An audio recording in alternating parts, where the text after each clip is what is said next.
Hello, hello.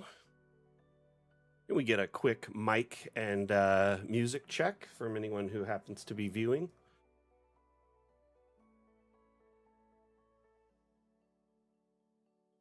Mic is in check. Awesome. Music should be very, very quiet today.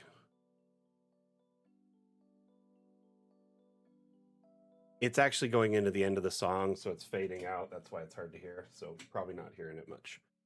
Anyway, thank you everyone for being here. Again, this is Mac, the community manager for Dungeon Alchemist. We've got a very, very special stream in store for you today. We're going to flip over to the main screen here so you can see me. There we go.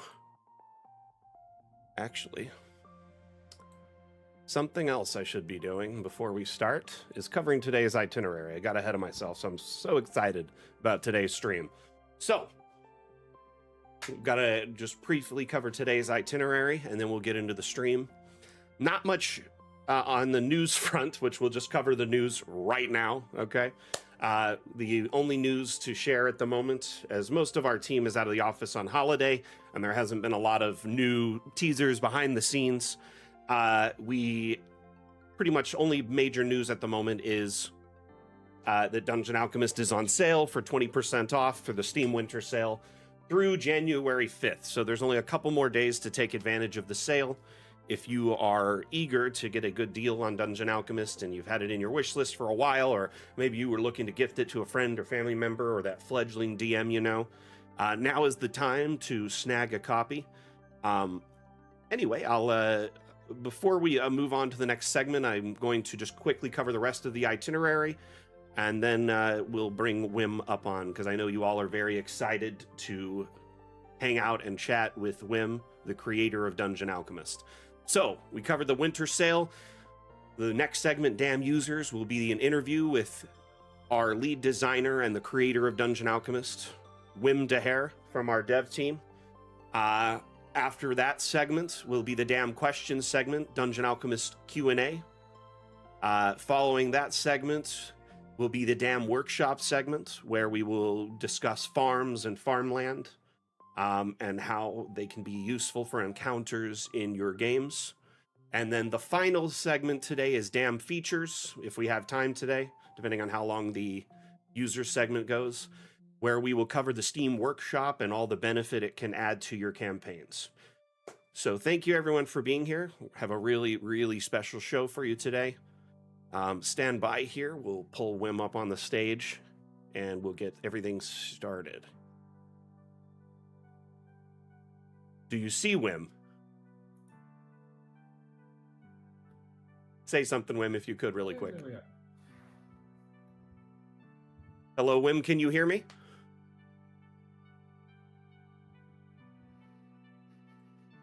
Wim, can you hear me? Yes, I can hear you, but there's an immense amount of lag, apparently. Maybe refresh that. Let's see. Or are you watching me through Twitch right now? I'm doing both at this point. The Twitch will be the most delay, most likely. You may want to mute that and just listen to me through the other tab.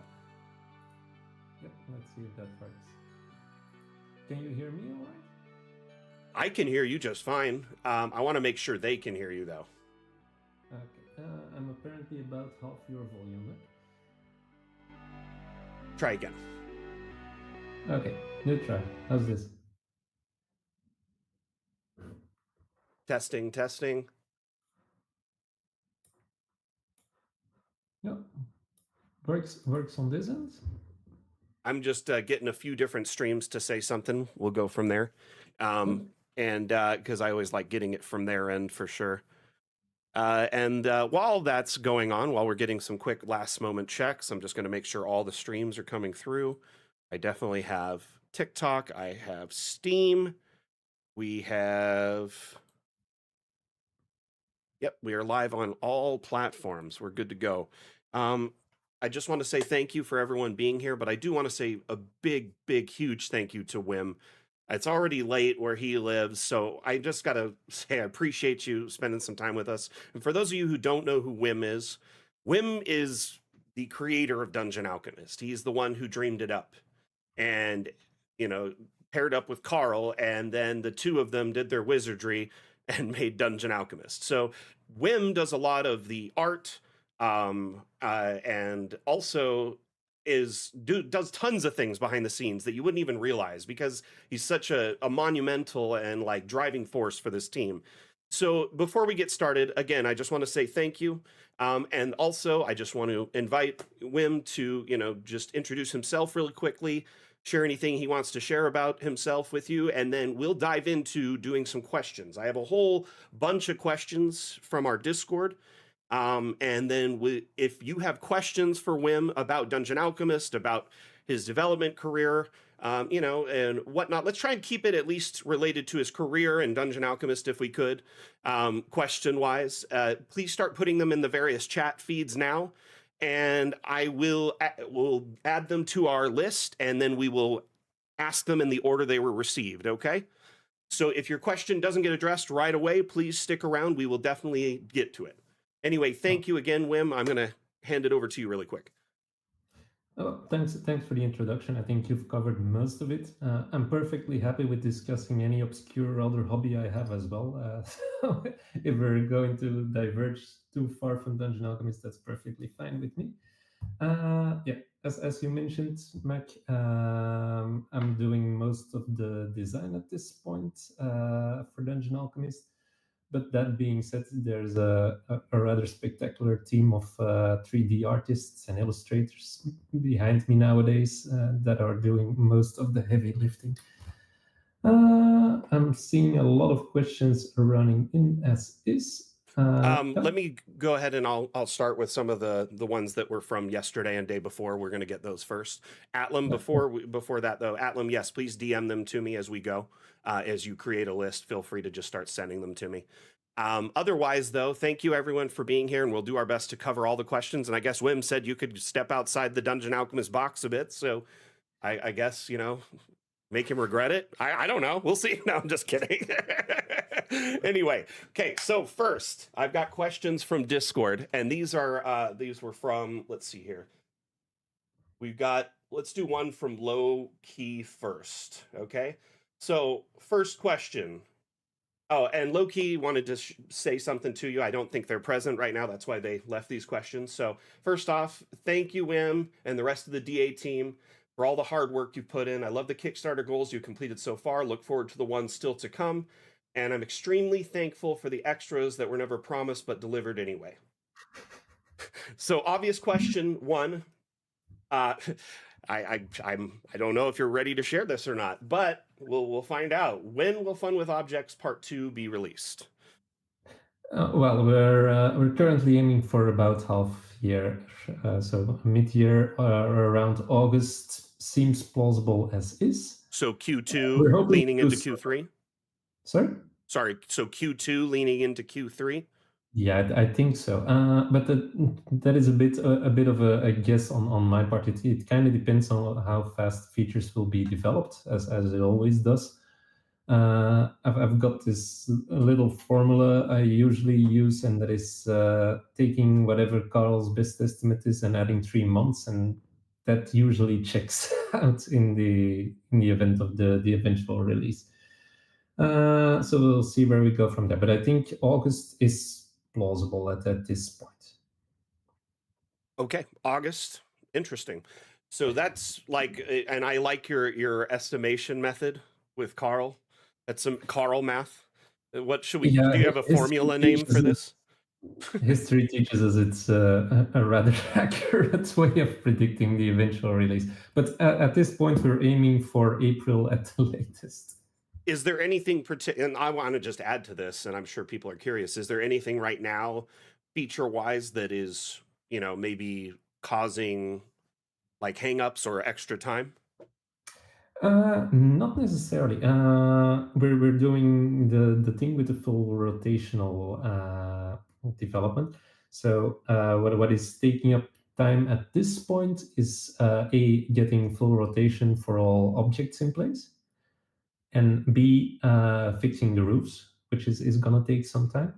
And there's a lot of features that have been developed in the past, but that need some serious attention in order to get them production ready. Gotcha. I'm not going to go into too much detail about what those features are, but there's some pretty complex stuff out there we need to test and get to a level where we can actually push it to development. Interesting. Interesting. Okay, so the next question comes from Discord from Mondu.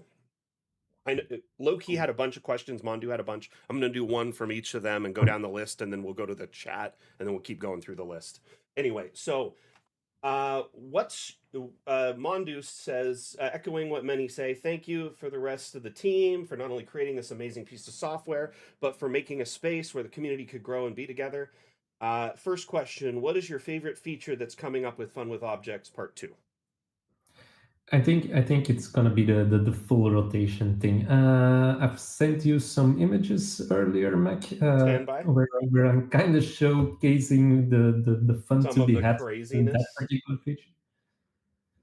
Hold on, I think I got one in mind that you're thinking about. Yeah, for example, this this is one of those things. Yeah, we've kind of evolved past stuff on top of other stuff, and we're now going for stuff on the side of other stuff at the very least. I think it pushes the boundaries of what we can do with Dungeon Alchemist quite far into the new terrain. The Escher-like rooms are finally a possibility, and making stacks of stuff or piles of stuff is now an option. There's so much more possibilities when we got that full rotational axis going. It's quite Definitely. crazy. Yeah, It's very it's impressive. Sorry, you lagged there for a second. Oh, go ahead. Go ahead. Say what you're going to say. No, the thing you were just showing was the lava lamp, I believe. And that is a personal, and yeah, the lava lamp is at the center of that thing. And it's one of my personal favorites for the next update as well. Watching the lava lamp do its thing is really hypnotic and really a lot of fun to watch. So, bar none, your favorite feature for the next update is object rotation on an e-axis. Yes. Go ahead. Absolutely. If we can get some of the other favorite features of mine in, I'm really be looking forward to it, but I'm not sure whether we can push them in the next update. We'll see. Fantastic, fantastic. Okay, let's move on to the next question here. Stand by. This one comes from Highland Lass. First little statement. Thank you to the team for everything you do. Hope you had a happy and productive. Hope you have a happy and productive new year. For Wim, hypothetically, if you were starting this project over again, is there anything you would maybe do different knowing what you know now? Oh, that's a complex question. I think we'd be taking a lot of the more advanced features into account from the very start. We started out as a top-down map maker, and eventually we're evolving to whatever Dungeon Alchemist is now. And if there were some things we've been taking into account from the start, that would have saved us a lot of work. We're now opening up Dungeon Alchemist to localization, for that matter. Which means that every single item in Dungeon Alchemist is gonna get its own its own local translation. Are there a list of languages we're considering off the bat, or? I think for now you need to go with the most usual suspects. Gotcha. So the bigger languages and those languages that corner a very large market are those languages we're going to be tackling first. But as soon as we've got the setup for localization in place, we can do a lot of stuff with that. Fantastic. I'm glad that we're considering that now. I know it's something the community's wanted for a long time, and we have users all over the globe. Japan, Russia, South America, all over Europe, so it's like it'd be good to have at least a few different languages, especially, given that, Briganti and Dungeon Alchemist is based in Belgium too. Like, we need some more European languages. Anyway, I think a lot of people would appreciate it for sure. That's a good thing. Yeah, we're going to be testing with the Dutch version to start, see if we can get localization as a process going, and then branch out to the other ones. That's a good testing point. Good testing point. Okay, next question comes from from Atlam. Some are from other users, some are from him, or from them, because they, as a moderator, they probably see a lot of different questions. So, first question: would you consider introducing the option to use a local FFmpeg version instead of the bundled version if requested? Is there That's another that's reason besides standardization for this to never become an option? let's see. Do you have that question at hand? Because I'm not sure whether I got it correctly. One moment. I'll just send it to you and read over it.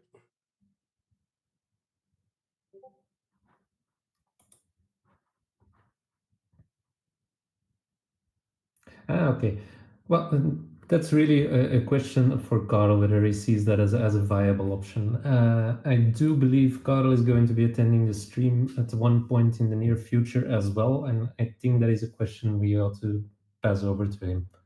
I haven't worked out a date yet with him, but yes, that will be coming up sooner than later. I do know who our next guest will be, though. Okay, let's see here. I got another question, and sorry, Atlan, that we didn't dive into that as deep as you were hoping. I know that's something you've been wanting to know. I mean, we could always just ask Carl independently and see if he has time to answer, but we could wait for when he's on stream, either or. Let's see here. This next one's from Sack. On Twitch, and he asks, "Are there any plans for an update or overhaul of the terrain tools?" Yeah. And as a second part of that, you know what? Go ahead and start with that one. We'll dive into the next part after. Go ahead. Yeah, we've been using Microsplat up until now for the terrain tools, which is a really decent system. Thing is, you've got to pack every single terrain texture into one big map, so they can kind of work together, and that is a process that takes minutes. That's why we're not doing that real time. So everything is calculated before Dungeon Alchemist is started and before you launch the build. But the downside of that is the fact that it's very difficult to add different textures to the terrain.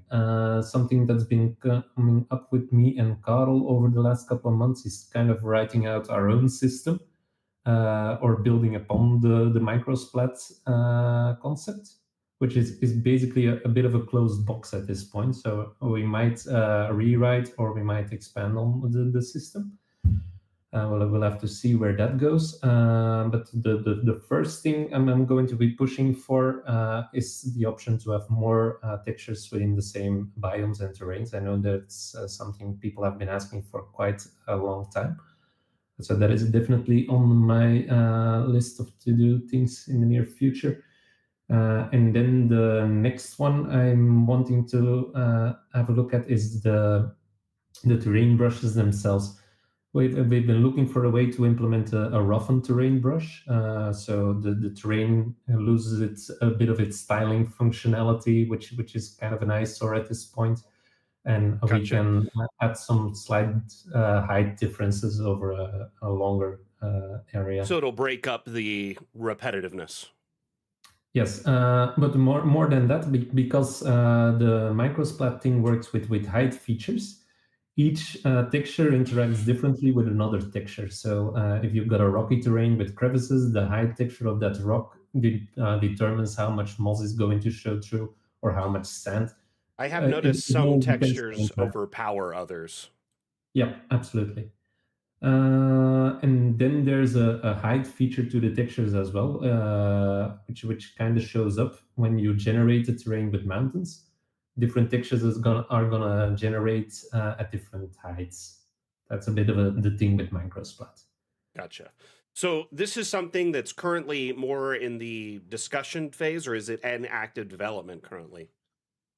A bit of both. I'm currently adding more textures to the terrain, Okay. so we're going to be doing that. And as for the brushes I want to add, I'll have to discuss with Quentin and Carl, David at this point, what can be done with the brushes present.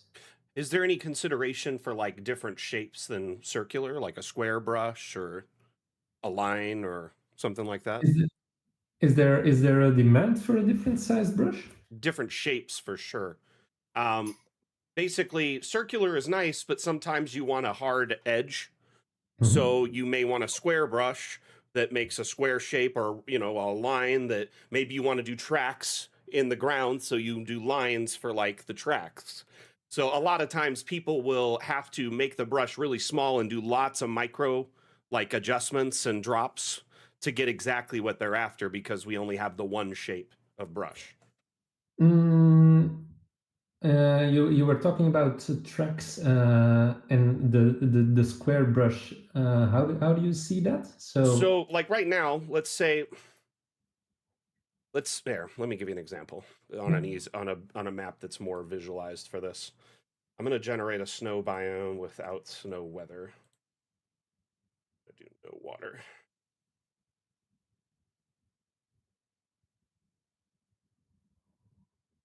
So often people want to do like tracks in the snow or in the dirt itself. And Mhm. with the round brush, it's not as forgiving for that purpose. And also, it makes it a little bit harder to do like a straight, exact line. So I have to do lots of micro corrections to get like a Okay. track line. So if we had something that was like a line brush or a square brush, for instance, let's say you wanted just a patch of something that's an exact square or next to something so it looks more uniform, for instance, or maybe they Yeah. wanted it to look like a road, etc. Yeah. That does make sense. I think what we're kind of getting at as well is the hardness of the brush. Yeah, it is really hard And to like, I mean, I basically, to get anything to look like a track, I have to go over it with like three different brushes to get any type of like resilience. And I think Mhm. that's due in part to the splatter system you were talking about. I do think a lot of people are excited for the decal system because they can kind of band-aid this solution themselves on, snow and other things by making their own tracks. So Yeah. but I do think ultimately more control over the terrain brush is a good idea. Um, Yeah, the decal brush or the decal system is one of my personal favorites as well. There's a lot of functionality we've been experimenting with at this point, and what is keeping us from pushing the decal system is getting the last bugs out in what is essentially a very complex development team. is that something that we'll see in Fun with Objects too, more than likely, still? I'm hoping for the decals to make it. There's a lot of development already been going into the decals, and then they're at a point where they're like 80% there. But those last features or those last bugs and getting those out is going to be a tricky thing to do.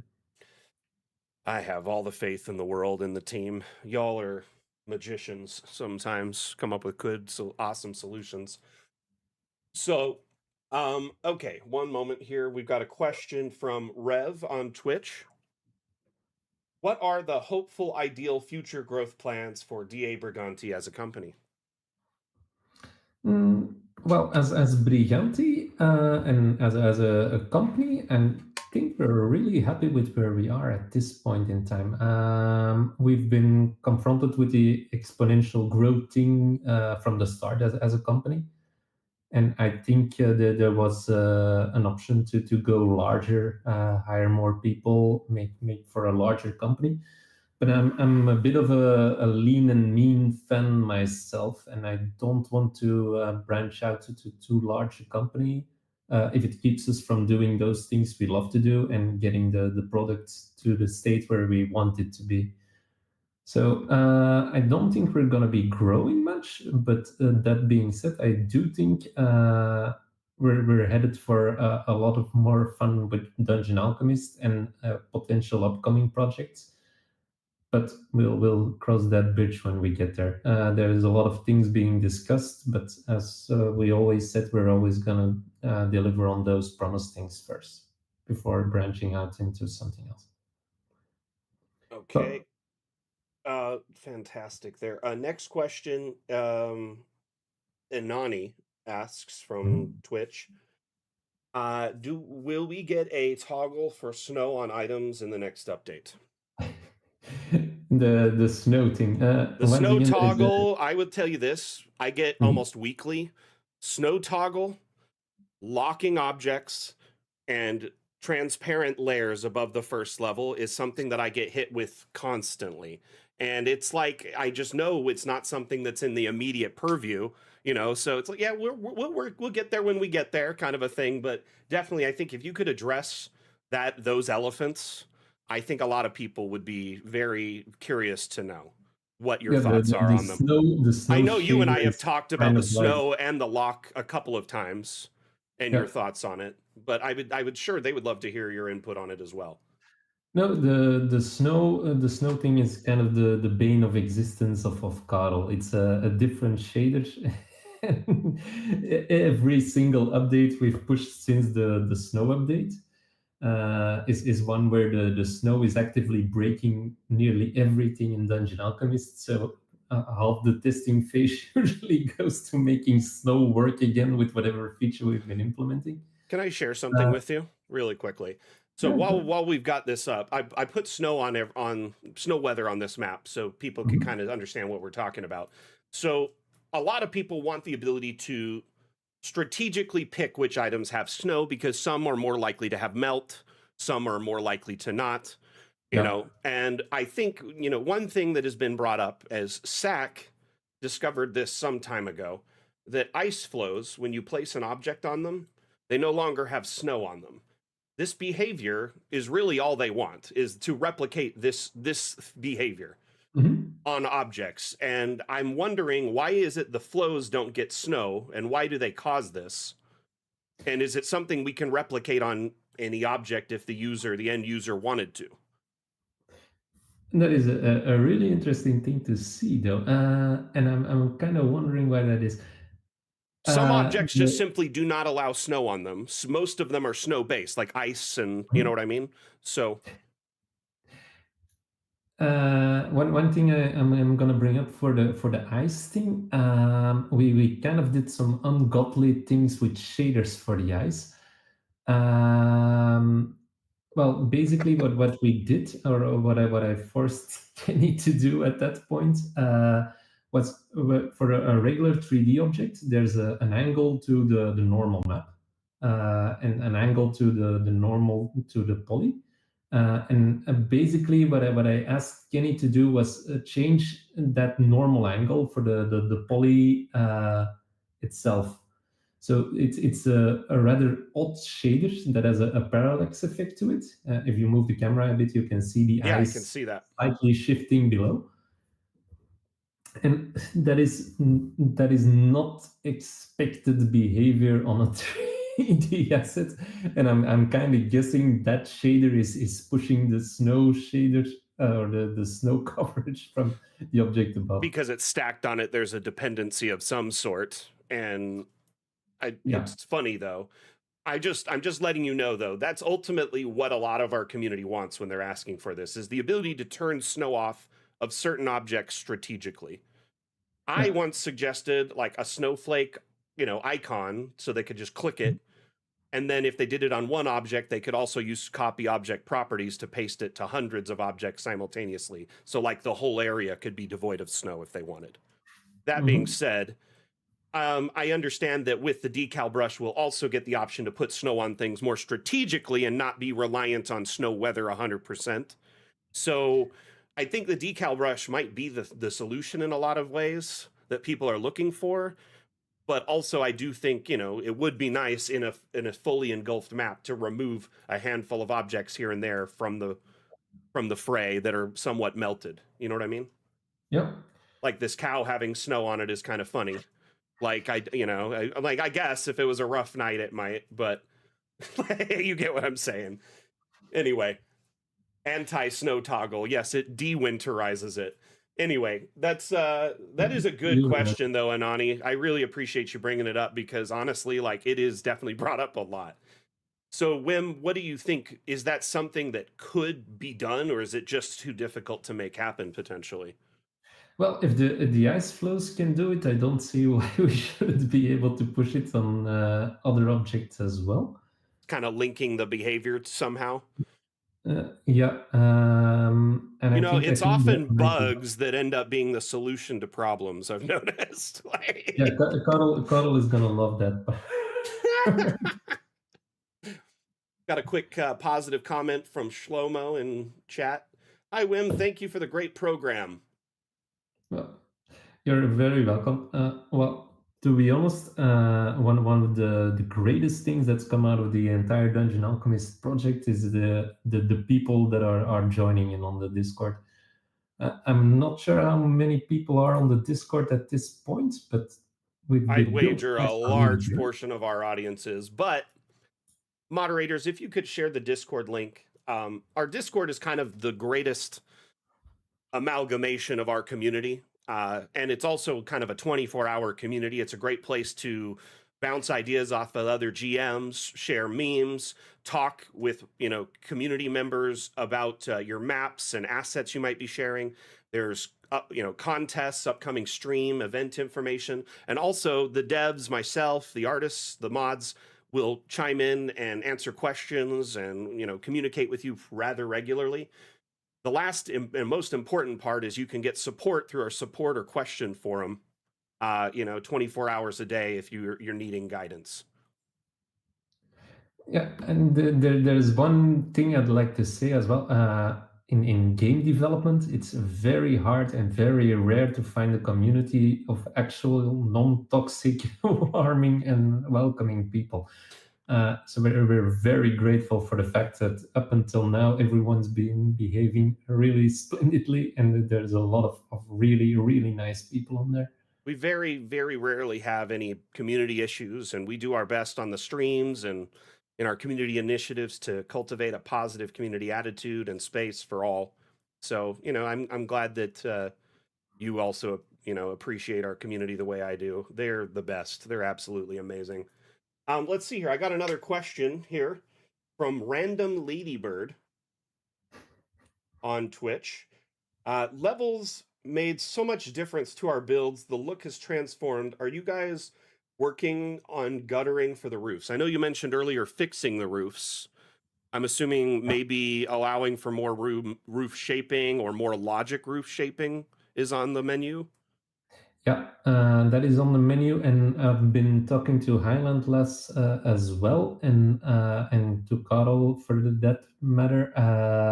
We're running into a floating point issue with the roofs, where in complex roofs the angles or the sides kind of converge into infinity. Which makes for absent roof meshes because they simply don't generate if they can't find a point where they intersect. That is what is happening with the roofs at this point, and that is the bug Carl is going to look into as well. I think another thing there's concern about is Mhm. like the logic for how roofs are created near, like for instance, if you look on the stream, this point here, this isn't something most roofers would do because it would gather water and cause the roof to collapse. So usually Yeah. it would go from here directly to this point and make a fascia for it to run down instead of Yeah. making a, you know what I mean? Or a gabled roof that comes out from the center this direction and then runs down on each side. So it would But be, then we have a couple of issues. For example, you see the window behind that roof. yes. If that roof would run up to the wall, Hmm. what is going to be on the back side of the roof? If you put a window there, are you going to look into the roof mesh itself, I or is don't, it simply going to be impossible to put a roof there? I think ultimately you would want to keep the roof below the window, but still offer, like, say, if you gabled it in this direction, right? Where it's just two planes meeting up against the wall right below the window, then And how do you know what is right below the window? Because there's different sized windows in all of yeah, that the. is true. Is there a universal like bottom height for all windows, or are they all No, not at all. okay? There is, however, a set width to the walls we can't extend past. Because for example, if you look at the roof you've got there, Hmm. we could have a gable or something at the front of the roof sticking out of the roof itself, right? Hmm. That would be doable in this constellation. But the issue arises when there's another building nearby with, for example, an angled or a curved wall that would intersect with the roof, where those roofs extend too far beyond their boundaries. Gotcha. There's a lot of very, very complex issues that arise when we tackle the roofs differently from what we're doing now. I would love, for example, to have kind of an overhang, which really contributes to the look of a roof. But it's very hard to do with, for example, a corner of a roof. If there's an overhang to one side, and you have no information about the corner at the end. Is it going to be a right angle? Is it going to be rounded outwards? Is it going to be rounded inwards? Is it going to be a diagonal? All of that kind of defines the roof shape that goes into it. Gotcha. Wow. A lot more complicated than you'd imagine. But at the same time, I mean, Carl put the better part of 2 years into getting this down to where it is now. So it is definitely a complex matter. Now, Uh, what we are looking into is kind of like a roof overhang that can be placed against the wall, and that like assumes the snaps to the same wall. tiling and roof tiles. Gotcha. That would be cool. So there would just be an overhang that matches every roof type? Yeah, something like that. So you put on the overhang, and then it would adhere to the shape of the roof and the styling of the roof behind it. So you can have your overhang without it interfering with nearby buildings or whatever. Gotcha. Gotcha. Is there plans for more roofing options, like more roof tiles and stuff like that in the future? Is there anything in particular you'd like to see? It just gets brought up. I particularly don't know of any, but I could gather a list from our community. I'm sure if you'd want, I could put up like a social blast asking for any type of roofing in particular that they're looking for. No, But sure. like, I know one thing that it was done on that's on the workshop that a lot of people love is there's that like desert village that has the flat rooftops, and what they did is they actually put flooring on the roof and it looks really good, and it's like no roof option we have. So I don't know, it'd Mm, almost be optimal if there was a lot more of the maybe somewhere in between of like some of the flooring options as roofing options too. I don't know. Do you know which map I'm talking mm, about? It's like a really beautiful desert map with a river running down the middle, and it's like a bunch of adobe houses that are multi-level, and then they're all flat on top, but they used, instead of the flat roofs, they used floors. So they removed the walls and the roofing on that level, and it's just a floor there. And because we have so many more flooring options available, they were able to get it to look really clean. They did some flooring, and then they did some like half roof borders on the edge that are yeah, like, there's some stuff that I'd like to go over in the mean. Our roofs at the start started out as flat roofs. The roof types were rooms. You could draw a room, and then it would become a roof. Thing is, our rooms and our roofs are not entirely the same thing. You can have a room that is rounded on top of another rounded room, and then there is just a sliver an intersection that is not a room, cannot be a room, and it's basically some sort of a virtual, really oddly shaped intersection between two layers or two levels of a house. And in order to get that fixed, we had to change the roofs from room types to dynamically generated meshes and roof borders that are no longer walls. That brought some stuff with it as well, and that allowed for the angled roofs, mostly to make it very clear that it's impossible to put something on top of a roof, because players would be expecting that a roof is a room functionality from the start, be able to swap out the walls, be able to swap out the floors. But essentially, whatever roof is there as a flat roof, you can just generate a room on top, swap out the walls for roof borders, put in the floor you need. Hmm. All those assets are present. Fair enough. I was trying to find the map, but I couldn't remember the name of it. I'm sorry, offhand. It escapes me. Um, Next question.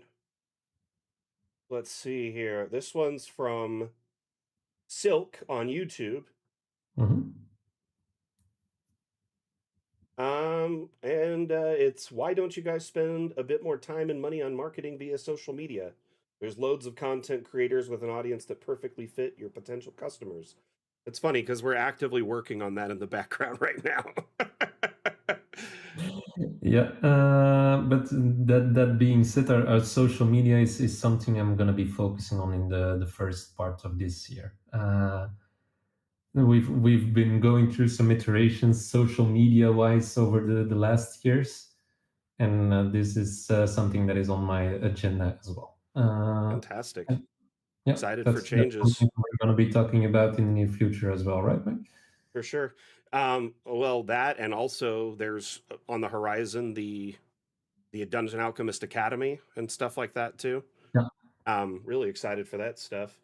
But that being said, at least I'll answer a bit of that too. We're working with a marketing firm right now, and they've been helping us compile lists of influencers and creators and stuff. But at the same time, we got to go through the list and audit the list and make sure that they're active creators and decent content creators and a lot of different variables in play here.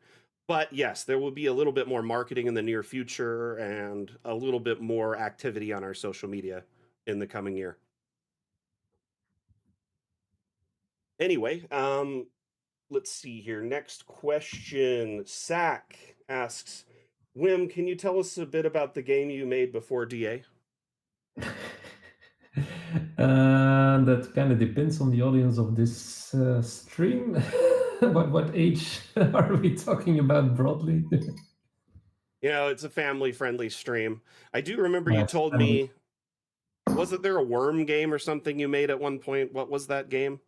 Yes, that one can be shared freely. No, before we started Dungeon Alchemist, I was working with Carl in Carl's firm, and we were creating a Boa Bonanza, which was a snake game intended for Switch.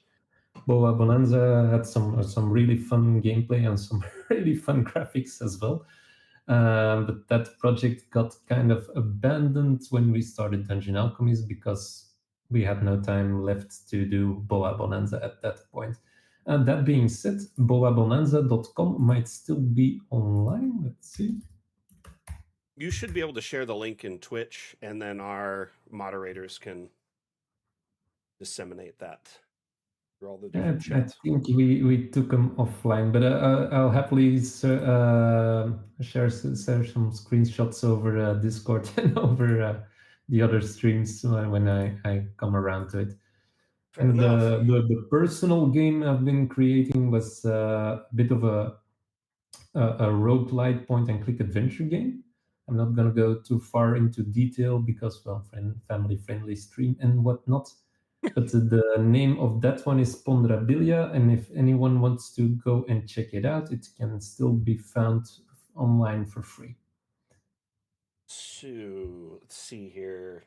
I'm gonna go back Uh, to. um, Go ahead. yeah, sorry, go ahead, Mac. Um, got another question from Discord from Mhm. Loki. Uh, any idea what the next update after Fun with Objects will be? Yes, we do, but I'm not sure whether we're gonna be sharing that at this point. Fair enough. I I never can know if ask. you're ready to share it or not. No worries. I can ask Carl if we're ready to go live with the next concept this week, and then we'll just announce through the Discord. I'll pass it on to you, Mike.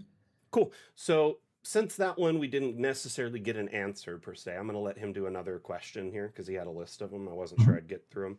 This one's actually a really good question, especially with what's going on in the local, like the global markets for computer prices, RAM prices in particular, as they're starting to soar and becoming less viable for the average consumer to, upgrade their machine or build new machines. Now that Dungeon Alchemist supports multi-level and has higher demands for, the average map, are there any plans to incorporate Dungeon Alchemist into GeForce Now, which is a cloud-based subscription service which links directly to Steam? Yeah, I know, and I've been actively pushing for that one I to have happen. been pushing for it as well. Is it something Carl doesn't want to do?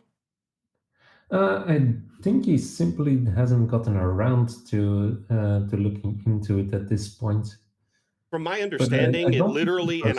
and I don't mean to say this because I don't make light of development. I know there's a lot of work, but with this particular feature, because it's so intrinsically linked with Steam, it's Mhm. simply a matter of flipping a switch in like the back end of Steam and it activates it for our users. So Yeah, that being said, I I'm don't know here. if I'm there's here any to other. listen. Sorry, go ahead. No, I'm here to listen to these kind of suggestions and I did share this with Carl, but know I that. don't know, how seriously he took it because more often than not, it's not as simple as that. It really isn't. There isn't a magical switch to solve problems in development usually. So, but in this instance, because Steam has it linked in, there is like GeForce Now integration. I've actually seen it in the Steam Works documentation. I can share it with you after the call or, at some time later this week. And it shows how to activate it on the back end. I think you have the privileges to do it. I might even have them now. But if it's something we could consider for the next update, I know our community would be very happy. No, I'm all for it. Absolutely. Cool. I honestly love to hear that because that's a big, big priority for me as CM. So let's see. Next question from Mondu. With growing, and this is from Discord. With VTTs growing and adding more features, both native and through mods, there's a growing need for transparent exports. We talked about this earlier to make maps with multiple levels more usable. Foundry is an example of a VTT that's implementing multi-level features natively. And it would also be useful for manual application of overlays, among other things. What's the outlook on DA exporting isolated levels with transparency? I think it ought to be doable, to be honest. I I know think Go ahead. Go ahead.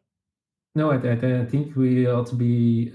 It ought to be possible to generate an opacity mask for each layer that can simply be added as a transparency mask with the output of the layer itself. We do have most of our outputs as separate floors already, right? So outputting a floor or a level with the accompanying height map and or opacity mask for that floor ought to be doable. Interesting. So a couple of things to add to this.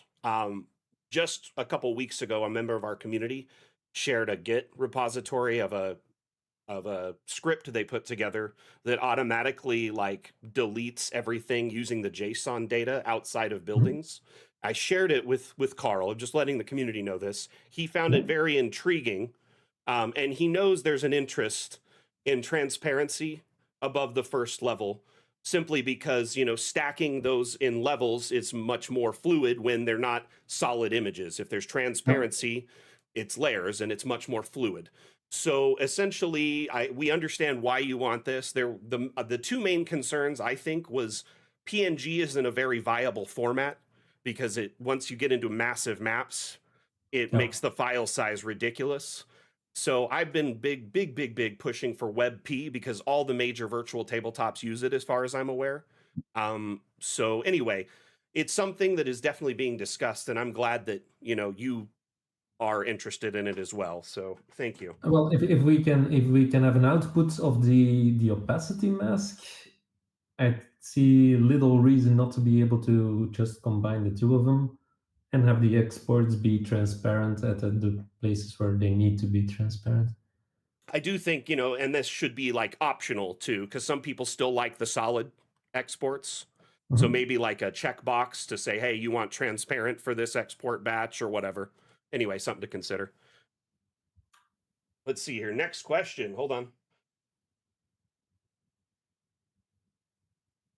This one is from Atlam.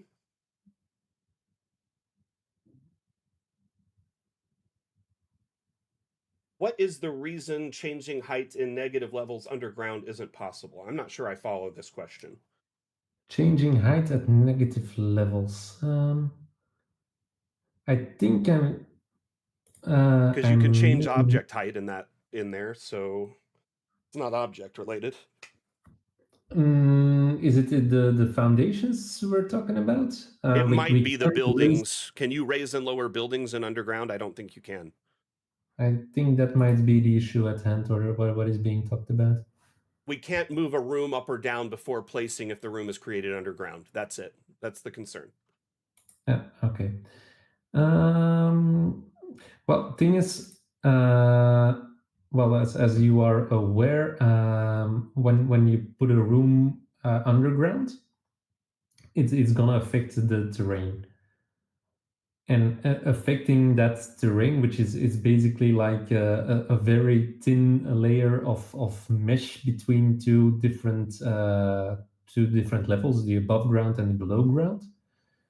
And I think if you were to move a foundation below ground, it would affect the terrain above ground as well in a very unexpected and possibly extremely problematic ways.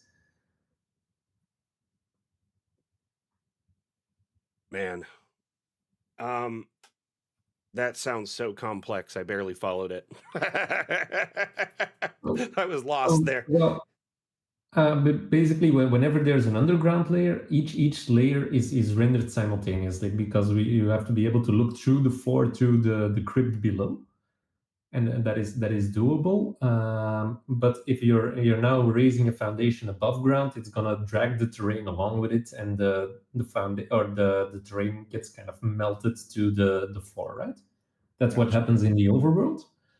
But if we were to raise or lower the foundation in the underground terrain, the overworld terrain would kind of stick to the ceiling of it, and that might cause a lot of issues. It does sound troublesome. So I know I don't want to keep you all night. I know it's getting late for you. We do have a few more questions. Mhm. So what I'm going to do is I'm going to try and speed run through them, as many of them as we can, and try and get them all covered. And then we can get you out of here so you can enjoy your evening. I know your family's probably waiting for you or whatnot. So let's hurry and get through the rest of these questions as quick as we can so Wim can enjoy his evening. Let's see here. Atlam, no more new questions on the list at this point. If we could stop that. And then let's see here. Next question is from Lizzie Plant on Facebook. Could you create a shallow sloping roof like on a lean-to? It could just be a flat roof with a slight slope. So yeah, it's just ever so slightly lifted on one side. That might be a neat set of roofing. So it's, just slanted on one edge. Does that make Yeah. sense? Yes, but that is not something we're going to be able to do dynamically. Gotcha. Because it's kind of unpredictable what shape it would be. Imagine for a second a rounded tower that has that slightly sloped roof, or a partly rounded tower with a convex corner. It gets tricky rather fast. What we can do is make those dynamic objects I talked about earlier, where a slightly sloped roof is a dynamic mesh that just updates its a roof tiling and its roof styling along with the roof that is adjacent to. Gotcha. Okay, next question here. This is from Anani on Twitch. They Mhm. ask, will we see more rooms and roof styles in the next update? Kind of depends on what people are hoping for or expecting for that one. I have no new roofs planned at this point, but I'm always open to suggestions. We're basically working on an on-demand basis at this So point. what I'll So yeah. do after the stream is I'll put together a little social blast with like a poll, and we Mhm. can ask people what kind of roofing or room types they might be still expecting. I will say this, a lot of times people are leaning into certain certain aesthetics. Like they want something that feels more elven or feels more dwarven or, Yeah. possibly more Roman, or you know what I mean? And I know that's something we don't always necessarily consider leaning into, but I do think that elven or particularly fantasy aesthetic, stylings is something that's very much requested a lot. And it's hard to say what is elven really, but I feel like and what is dwarven. I think a lot of people, they envision what you see in like Lord of the Rings Yeah. often. But I gotta say, when I'm doing things like a dwarven or an elvish style, I think I'm inclined to do it properly and all the way if we were to go for it. I mean, I could easily create an elven or an elfish door or a dwarven door, but then Mhm. I feel you'll be needing dwarfish windows as well, and a dwarfish floor, and possibly a couple of dwarfish AIs. And it's always hard to say what is going to be the main priority. Are we going to do the entire dwarf thing, or are we gonna wait, do the other stuff first, and then do it properly? Yeah, Gotcha. and water drinks is another one of those things that need to come along. I do think, though, that is something that is often requested is people love the aesthetics we have, but they do feel or they wish that things leaned more into some fantasy, elvish or dwarvish aesthetic primarily, the most requested. I'd say after that we get like orc or barbarian camp style stuff, that just feels like prehistoric and not Mhm. necessarily, fully structured. I do love where we went with wonky because that also can pass for like koboldish or kind of ramshackle. I do like that direction particularly because it's not necessarily as structured. You know what I mean? Yeah, that is the reason we created Wonky, to be kind of a catch-all for all those different aesthetics and get as much as we can in as little diversity as possible. Gotcha. Okay, so next question. DM Crusader on YouTube was just wondering if the ability to add doors without having to place it in a wall is on the horizon. So freestanding doors. Yeah, I think Carl is working on that, to be honest. I haven't seen it in action yet, but I have heard he is working on it. So Yeah. cool. Yeah, sorry, I just read a couple of questions on the Discord. Actually, let me show one thing that you didn't mention. This is a new room type that will be available. Isn't this something that's coming out in the next update? Yeah, I've been working on that one, and I'm not sure what the public perception on that one is. I I love thought it. it would be It's like fun to have coloring kind of. book. Sorry? It's like a coloring book. Yeah, I love it. exactly. I thought it would be fun for players to get into a room that is basically just yeah, I'm not gonna call it hand drawn because it's not hand drawn, of course, but it's the idea of the very essential aesthetic. So far, chat is, I love this one. I love, love, love, love, love this. It's cool for blueprint maps, blueprint style. Very, very nice. I love this so much. So I think the overall perception is positive, at least off the get. Though we could wait for more feedback if you're Yeah, interested. I'm not yet at the level of loves I would be expecting for this feature. We might want Oh to my post them. gosh, are we going to throw it? We're just going to chuck it. Sorry, scrapping it. There's not enough love. Just Back to the kidding. drawing board.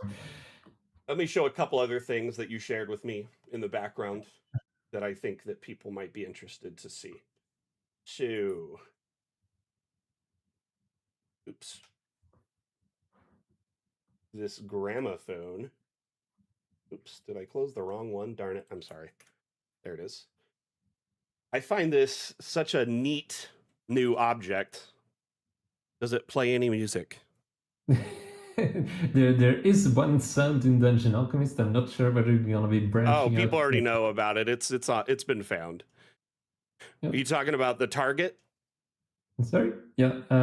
I never added any sound to Dungeon Alchemist. There is the Dungeon Alchemist song, but that's about it. Okay. Yeah, let's see here.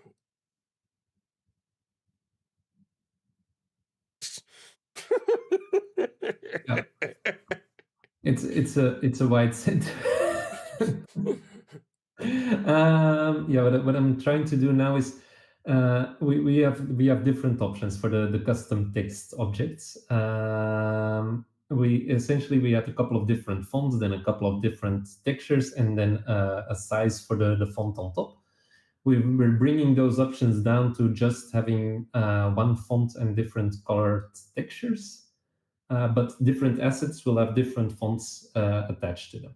Awesome. Makes no sense having a handwritten font on a gravestone, but well, you get the general idea. Honestly, I love this. I'm glad we're getting it because, yeah, I mean, on the gravestones, especially, I love them. They're great. Yeah, I I was recently found out we cannot create a variant with walls from a gravestone with a pit underneath, and then that kind of broke the entire build for me. I spent half a day fixing it, but that's a technical thing, not to worry about. Another thing coming up is the heraldry with shields, which there Yeah. is so much diversity I'm noticing. Yeah, on the heraldry, I've had a lot of a lot of help from a German friend, Alchemist Dev, that's been telling me a lot of the aspects of heraldry that come into play. I also spent a lot of time censoring most of the heraldry that is now in Dungeon Alchemist because, well, apparently there is very little to heraldry that is child-proof, but everything that is going in is suitable for all audiences at this point. Very cool. TikTok, yeah, I think they don't allow over hour-long streams right now for some reason. I got to look into it. Something changed recently, and they just randomly end at an hour, so I'm gonna figure it out later. Yeah, one thing I wanted to add on the heraldry still. I'm gonna be posting all the heraldry images. There's a lot of them, and they're all hand drawn. And I'm not opposed just having everyone have access to those images, Cool. so they can do whatever they like with it. Consider the following: is there one Mhm. of these shields where someone can put, a PNG of their own heraldry Yeah, on there? absolutely. Yeah, Cool. that one is in as is. Awesome. Perfect. Let's move back to questions here. Mhm. So we've got. Let's go to the list in Discord. I want to make sure I got. How many iterations of Dungeon Alchemist did you go through before deciding on the name? This is from Asmodeus, by the way. Before Dungeon Alchemist was Dungeon Alchemist, it had a different name. I'm not sure whether you know that, Mac. I honestly have never asked or considered it, but I assumed it probably had prototype names at some point. Before we went for Dungeon Alchemist, the entire thing was called Blacktooth. Interesting. Yeah. No, well, not that it matters, but there was a logo for the Blacktooth before it became Dungeon Alchemist. I'm kind of glad you went with Dungeon Alchemist, to be honest with you. It was one of the few names that were still available at the time. A lot of different iterations went around. Dungeon Scaper, Dungeon Builder, Dungeon whatever. Next question from Low Key on Discord. As lead artist, what is your favorite asset or object that you created for DA? Yeah, that is a fun one. There's a couple of different objects I really love. Dead's Door is a personal favorite of Death's mine. Door? Gotcha. Yeah. Yeah, I think you can bring that up, right? Isn't it under doors? Or is it a magic No, it's item? not. It's a magical asset. This one. There we go. That's the one. Yeah, it's got a couple of animations on loop as well, and that is a personal favorite. The flesh table is absolutely a favorite of mine as Ugh, well. We're not doing the flesh table. that one's so disturbing. It makes me The visually the table cringe. isn't that bad, right? The table is still acceptable. The inhabited coffee pot is another one. I like that one as well.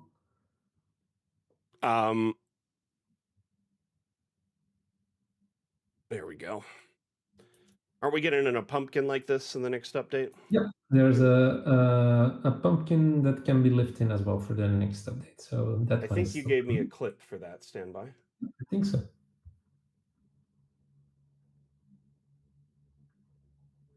Pumpkin. Here it is.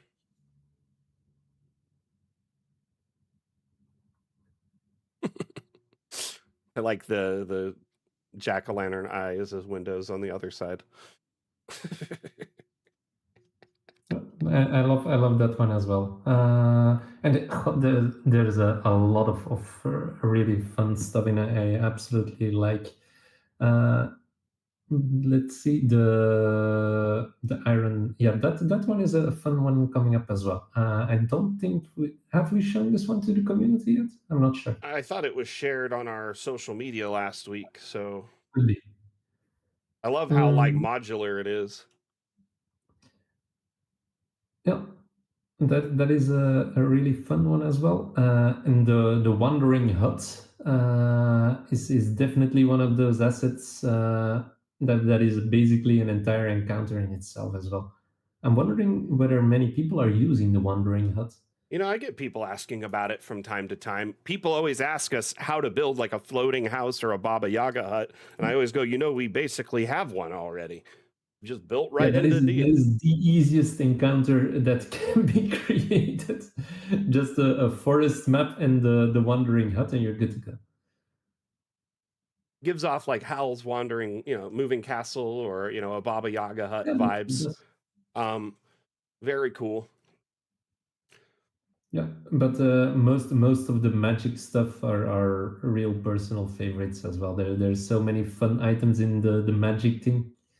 Atlam, if you Things tell that Blade person to stick around, we can cover their question in the question segment after Wim takes off.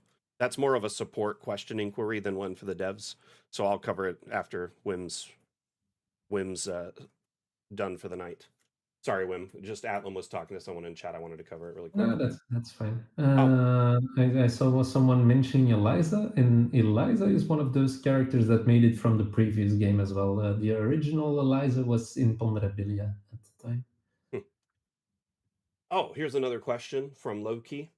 I love the sneak peek of modular god and goddess statues. Will there be other modular objects? I'm hoping for a modular skeleton horse can be converted into a unicorn, Pegasus, centaur. They want a magic museum, as if you can't tell. Yeah, I know there's ships on the horizon for sure. So for modular objects. We're working on a male statue because, well, obviously the female statue is finished now, and we're doing a male statue as well, where we're trying to cover as many gods as we possibly can. But the modular objects really offer a lot of opportunities, and it's one of those things I like doing as well, seeing how far we can take those different assets. Yeah, ships. Let's see here. Next question. This one's from Mondu over on Discord. As a GM with little time on my hands, I make most of my maps within an hour or two the day before the play session. Maps usually focus on one or two buildings at most, and there's instances with villages or cities where there needs to be more buildings on a map. I simply leave them empty to save resources and performance, and should the players go inside, I just describe it. The current implementation of multi-level makes it so the interiors of W buildings or castles or castle wall made with room tools show their interior, so they basically become a distracting black area. How outlandish difficult would it be to implement the ability to mark a room or building as always show roof when exporting, or always show highest floor? That way, that is just a dead building, so it's more thematic than anything. That way, they don't have to fill out every single room of every single house, you know. Yeah. And I mean, they don't necessarily have to do that already, but it would also help for that purpose. So, yeah. No, it's not an unreasonable feature, and we were going to look for options on the roofing menu as to what to show and what not to show. It also So could help with optimization too, because the more objects and lights and assets that are animated you have on your map, the more it's going to slow down. So let's yeah, see here. I'm kind of wondering how many people are using the ward table and the houses in the ward table. I'm kind of wondering whether people are creating their overworld Plenty maps. have been both using them in their maps as ward tables, but also I've seen them in overworld, like little villages, a few times where they just scaled up that and they're like, this is the house, and they're done. I mean, Mandu, you do also always have the option of generating a building without anything in it, just making it a dummy house, and like you said, playing it thematically or quickly just generating the interior, for them to see in another map. Let's see here. Next question, really quickly.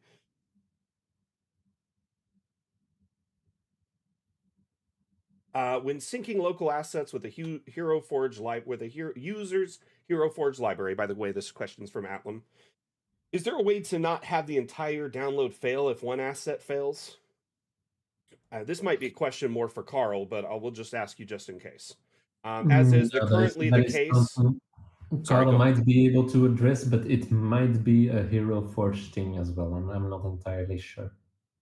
Cool. This is a good question. Should we expect the pipe down elbow object currently missing to show up in a future update?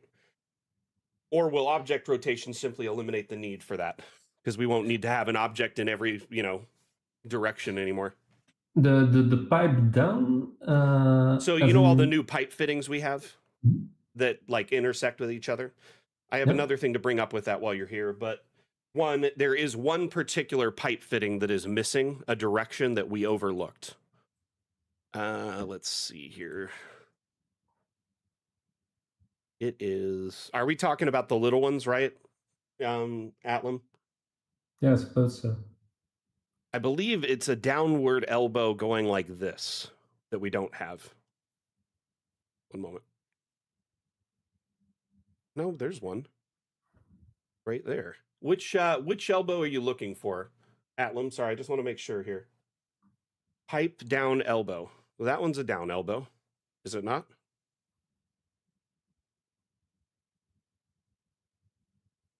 While they're talking about this, though, there is actually a bug with these right now.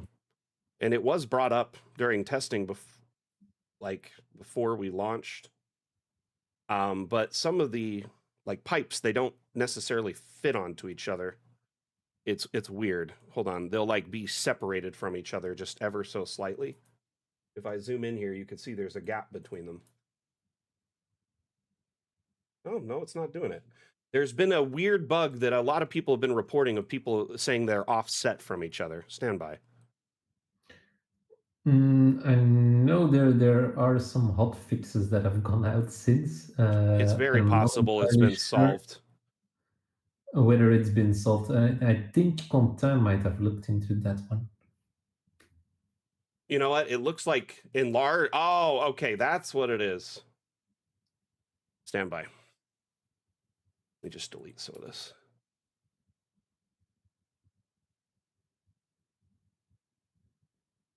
I'm gonna turn collisions off. We'll raise this up. And then enlarge this. Now they start sloping down.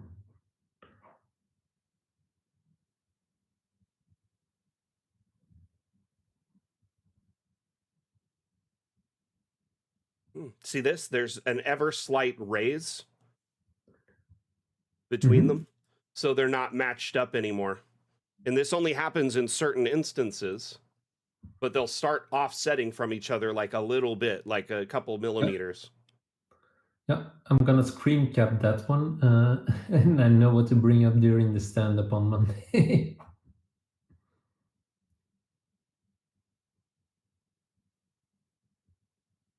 Okay. The pipe I was showing was the wrong one. So that is an elbow up. They want this bending going down. But if once we can rotate objects, that'll kind of solve that problem. Yeah, I suppose so. I can honestly say configuring all those parts has been a real job. for a couple of weeks on it. Thank you, Anani, for helping me figure out exactly how to break that again. It's always good to have a dev here to look at it and get their eyes on it and see what they think about it. Okay, next. I think that that sloping issue has popped up in the past as well, but I could have rather sworn in Persian. Quentin bug busted it before the launch, but it must have crept back up. So, let's see here. This one's from Mondu. In the future, after Dungeon Alchemist is complete, what kind of software would you like to make? I got a couple of different different options in the back of my head. Well, we're always been a gaming company or a game development company with Briganti, and there's a couple of concepts for different games as well. But as things are progressing now, I think I'll be on Dungeon Alchemist for quite a while still. So, you do have some ideas, or at least some tentative irons in the fire for games in the future, but for now, your foreseeable future is DA. Yeah, and I know that if we do choose to develop a different game, it's gonna be all in, and we're just gonna do well the thing entirely. So if we do develop a different game, it's gonna be everyone on that game. And things like World Alchemists are actually on the horizon as well. And for me, that kind of pertains to the same universe Dungeon Alchemist belongs to. So I think we'll be dwelling in that same universe for quite a while still. Quick question from Dirty Rollers. When object rotation comes in, will it be free rotation only? Or will it be an option to toggle snapping to certain angles, like 90-degree angles? Have you seen the full rotation in action yet? I've seen a couple of the clips and stuff, and I saw that there are now degrees on there. Yeah. Does it like snap in different axes? Yes, it does. Well, it feels rather natural. It snaps to 90 degrees. It snaps to 45 degrees. And Gotcha. once it snaps, the clipping line kind of adjusts as well. So if you snap something to a 45-degree angle and you drag it to the wall, it snaps to the wall at that angle. Gotcha. Yeah, we've been working very hard to get kind of like a natural feel going to the rotation. We've been having that discussion on Discord as well about us not wanting to go for a 3D gimbal in a 2D space. So we wanted people to have it feel natural, not have objects rotate into the ground and whatnot. Well, Wim, that covers a whole lot of the questions. I know there's a few we missed, but we've kept Wim longer than we should. I definitely want to not keep him up too late and let him get back to his family. Honestly, though, thank you so much for hanging out with us for the first damn show of the new year. It's a lot of fun having you on. It's always a pleasure to have you here. And to be honest with you, I just love when we get someone from the team on because it's just so great to peel back the curtain a little bit further and see what you guys are working on. And you always tend to share things that we don't expect. So thank you so much for being here. Also, again, thank you for your time, your expertise, and all of your talent that you bring to the team. Dungeon Alchemist has been an amazing experience for me, and I know our community absolutely loves and supports it and supports you and the team. Can we just get like some love in chat, some thank yous, some kind words to Wim before he takes off today? And Wim, if you want to take a moment to say goodbye, I'll leave you the mic for a moment here. Well, it's been an absolute pleasure, and I do love doing this kind of stream as well. I know Carl promised to be on the stream as well in a couple of weeks. I got to talk to him to sort out a date because I already had the date he wanted locked down. So I'm going to have to figure that out. In fact, I'll let everyone know our next guest right now. Highland Lass will be joining us on the 17th for our next stream as our next interview. So definitely put that in your calendar. That's the 17th of January at 12 p.m. Pacific, 3 p.m. Eastern, and 8 p.m. UTC. Wim, thank you again so very, very much. I don't want to hold you any longer than we have to. You have a lovely evening, my friend. We will chat later. Yep. Thanks so much for setting this up, Mac. Hey, And thank do you for enjoy being your here. day. I will. Talk Thank to you you so all. much. Yep. Bye. Okay, I'm going to mute the collab cam here. And we're going to flip from, oh, shoot, we've been in news the whole time. Darn. It's okay. We'll go to the question segment. So I'm very excited to have Highland Lass on too, as well, for our next segment. And I appreciate everyone that hung out with us during the interview with Wim. Went a little bit longer than anticipated, but that's always good, right? Get an extra long interview in there. Music's a bit loud. Okay, gonna fix that. Oh my, yeah, it's way loud. Sorry about that. It's because that was the same channel he was on.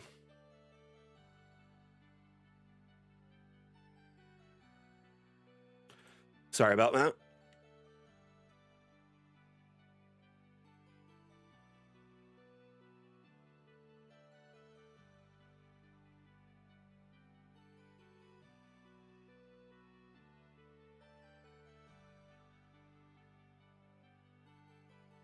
Okay.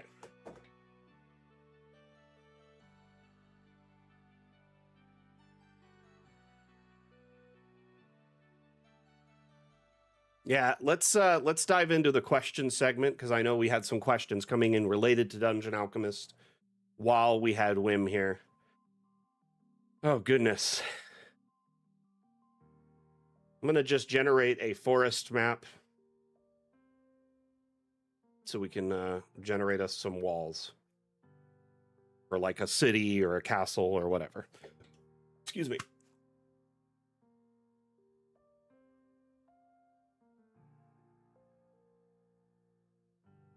Hey, see you later, Anani. Thank you for being here. So, very quick to understand, when you're in Dungeon Alchemist, when you use the room tool, it's meant for rooms, okay? Not for, by default, it's not meant for, making defensible walls and structures, okay? So it's going to be like a house with a thin wall is the default build, right? Or a structure with a thin wall. And often you don't want a thin wall for a castle or like a barricade, like a city wall, right? So you have to use the room generation tool to your advantage. And it has different things you can do with it. If you click on the settings, you can generate rooms without objects, for instance. You can generate them without windows. You can generate them without doors. So this we're going to use to our advantage. All we want at this point is walls and floors, right? Next, I'm going to select the castle biome or the castle room type because castle rooms often have stone walls, which is what city walls or, castle walls are like, right? You can pretty much select any of these room types. It doesn't matter. But, dungeon ideally will have like a nice thick wall. You could also do entrance or whatever. Any of these typically have castle walls. Armory, doesn't matter because we're not going to have any objects in it. At this point, let's say I just want like a simple structure that's a 10-foot thick wall all the way around what would be this outpost. Oh, thank you. Sorry, one moment. The missus brought me some water. I'm just going to pour it into ye old tumbler and we'll be good. Actually, let me get a sip of this.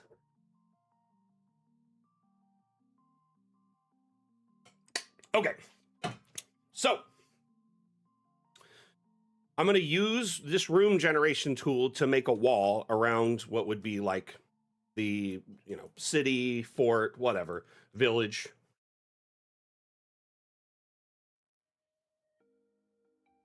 Notice they're, just 10 foot thick, nothing fancy. Oops.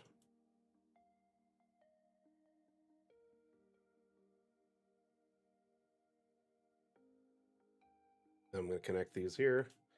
Now I've made like a box structure, which would be like, your walls around a town, village, fort, whatever. Now at this point, I'm going to sink this down into the ground just the littlest bit. That way it's like all in the ground, all the way around on this different terrain. Some of it's high, some of it's low, right? You can raise and lower your floor plans before you generate them. You can even rotate them before you generate them if you want. Anyway. Now I'm going to generate this structure, and it will generate without any doors, windows, or objects, and it'll just be walls. Maybe. There we go. Now at this point, you probably don't want like a roof like this for a fort wall, right? We could just change it to a flat roof. These look nice. Or a castle wall. And now we have a defensible 10-foot wall all the way around whatever would be in this space. You could use this exact same strategy to do whatever you want. And like any shape walls for, you can go off of this and have other sections with walls, whatever. So I'm using the room tool in this instance to generate walls, because ultimately all that is just 2 walls with a hollow space in between. You could make this navigable so your troops can run through the wall, or you can make it so there's no way in it, and if there's no way into it, then there's no way for them to pass through. So one way to do that is, let's say you wanted an entrance on one side, right? I'm gonna go to the doors. Let's do here. Something like that, right?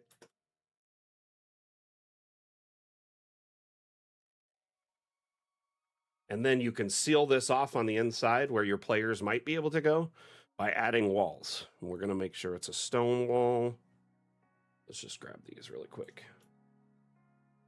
So essentially, for all intents and purposes, to your player's eyes from the exterior, this is a 10-foot thick solid wall. They don't need to know otherwise. And when you export this for like a virtual tabletop, this is solid. And because there's no way for them to enter this, narratively, story-wise, it is a 10-foot thick wall. Does this make sense to anyone?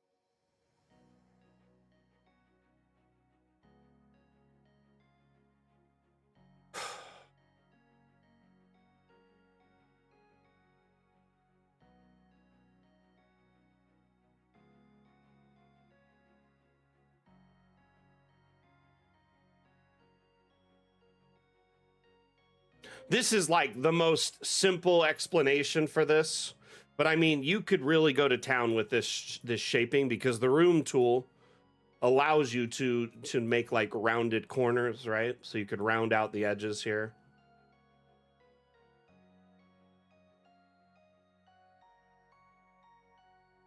Heck, you could even put a round structure and connect walls to it. So you could have like a big pillar in the corner, like a tower, and then connect straight walls to it. So either way, you could do kind of that kind of thing.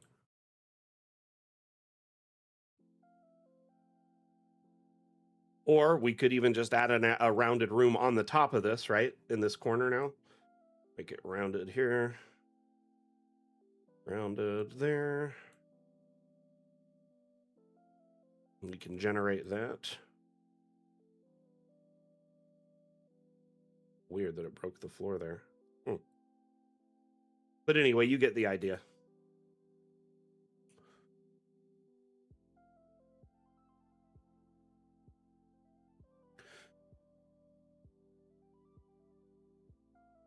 Blade, I hope this helps you out. Were you here for the whole explanation?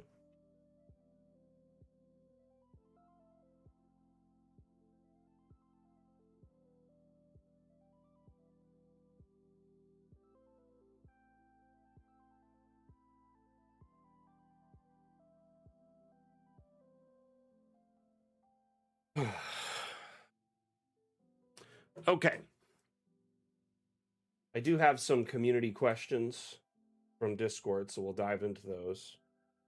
Stand by. By the way, if any of you have any Dungeon Alchemist related inquiries, questions, need support or feedback that you need live in the stream, let us know in chat and we'll do our best to provide you with real-time guidance and support for the next 20, 30 minutes or so, okay?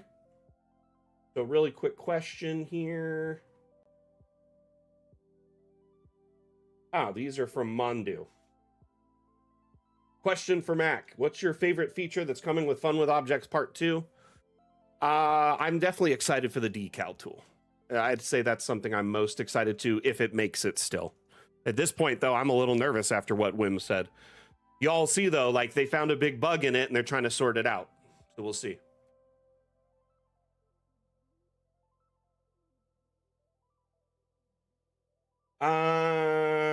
Which remaining stretch goals from the Kickstarter you're personally looking forward to the most? I guess these aren't support inquiries, so I'll just knock them out really quick. I am looking forward to probably water worlds. I think it would be fun to have water at different levels and more water-based effects. And then lastly, is there an object asset you'd like to see implemented in Dungeon Alchemist? Good question. I'd like to be able to add light sources to tokens. So like a lamp or a torch or something, and you could set like the intensity of the light source and the color, and then if it would move with the token, that'd be amazing. No worries. I want to definitely... it'll most likely be in the next update for sure. More chicken-related items? What do you mean, Bellamorta? Like, do you need, like... more stuff around their like husbandry, you know, more hutches, like or whatever, like their little you know, cages and whatnot?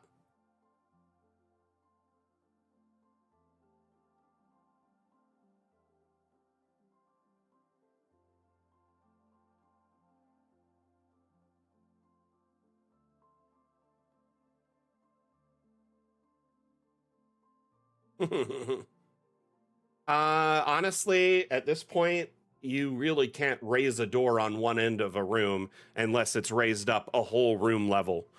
So your dais couldn't just be a couple feet tall. It would have to be, you know, like 10 feet off the ground worth of dais. So like stairs, essentially. Alternatively, you could just put a door there next to the dais and pretend it's equally level with it. Maybe put dais on both sides of the door, so when you come down on the other side, it's really not that big of a deal.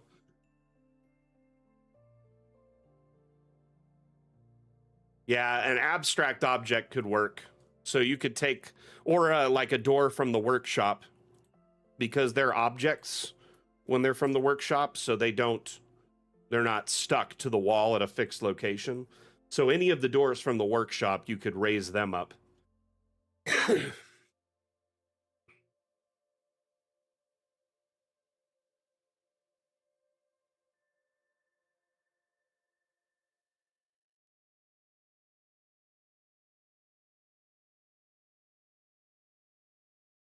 Bella, how you been? How's things over at Fantasy Grounds? I saw you message me earlier, but I was knee deep in the interview with our lead designer, so I could not answer at the time.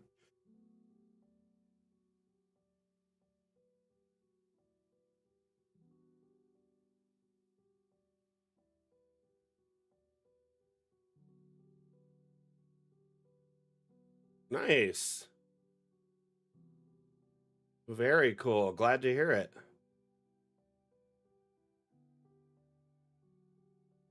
You know, one thing to consider, you know, if you're looking for more chicken assets, you always can use the asset importer at the end of the day. So you can open up the asset importer, and if you have the ability to sculpt assets, or you have someone on the team that can sculpt assets, or you find them online, you can import them through the asset importer and use them however you want. I love the recording studio. I thought it looked cool, Rev. Oh, might need to stretch my leg for a minute, y'all. Sciatica's flaring up.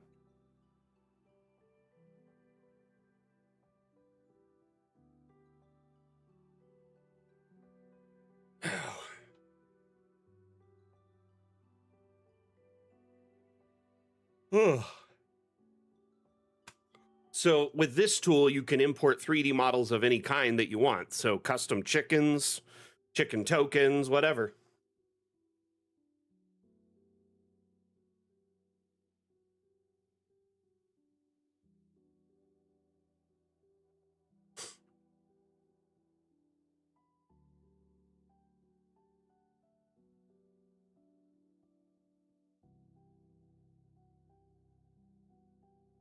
It's a map of a recording studio. It looks really cool.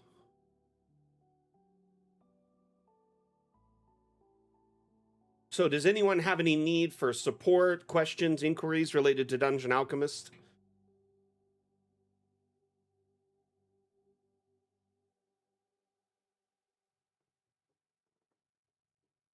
My cat wants to see me. Stand by.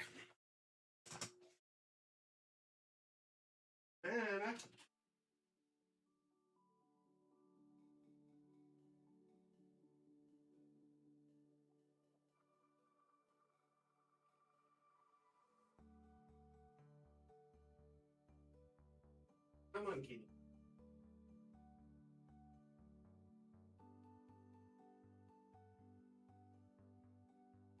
Hey, my beebs.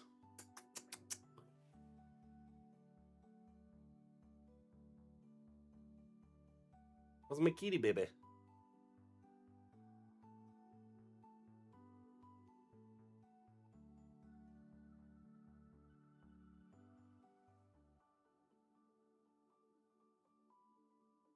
Oh. He wants up higher on my shoulder. And he's rubbing his face on my headset. Of course.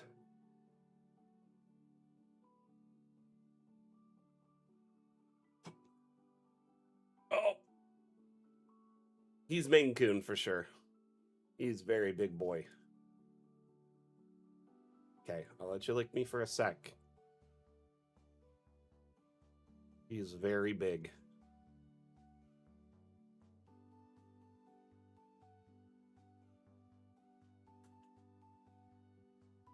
Little go kitty. Oh, Mr. Sharps. Oh. Being very affectionate. He's digging into my shoulder right now. Okay, go baby.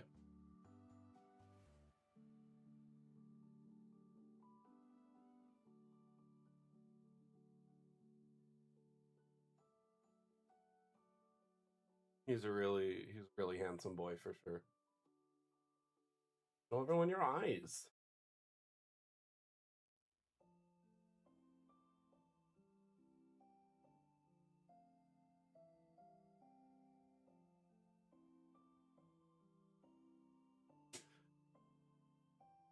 He's a good boy. Who's that good baby?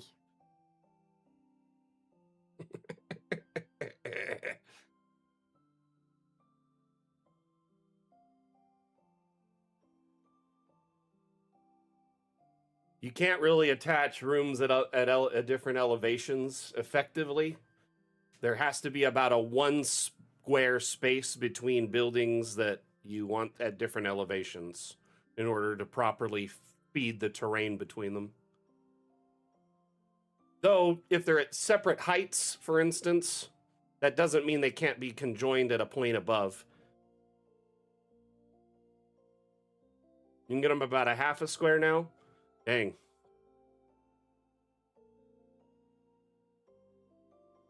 Okay, kitty, I need to set you down. You're way too sharp. Oh my goodness. Come, give me that. Give me those, Mr. Sharps. Oh.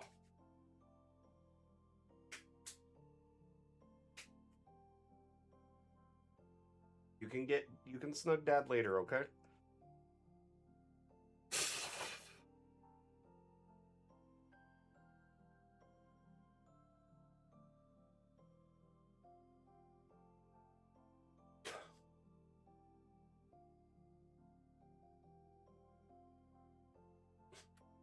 There's really not a way to do it, though.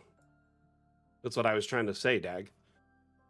There's not, like, it's not going to easily connect 2 different height rooms. at this time. You can put them by each other, but that's about it. Connecting them is still going to take some kind of workaround. So let's say I built, you know, a structure up here.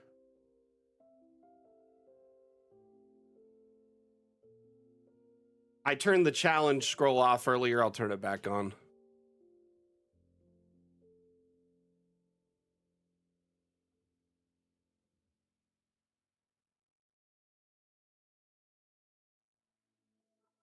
Okay.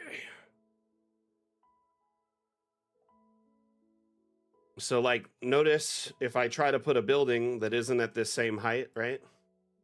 Let's say I try to draw this.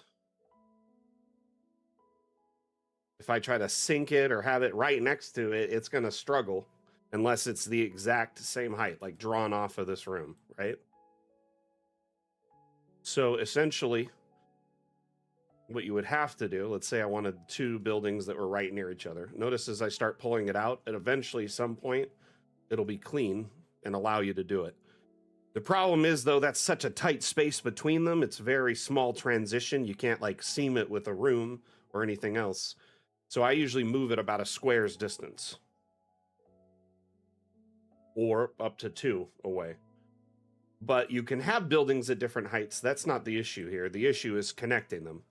So essentially what I would do in something like this, the workaround I would use, let's just say we got a door here and a door here, right?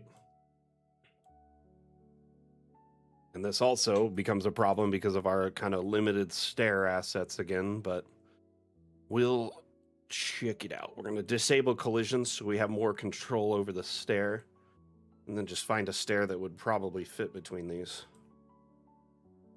It's pretty big.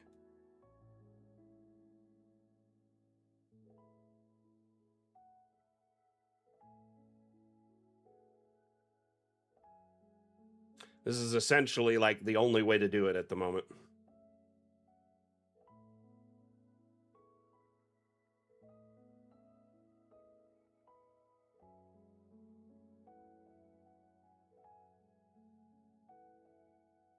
And as you can see, it's not necessarily a perfect solution.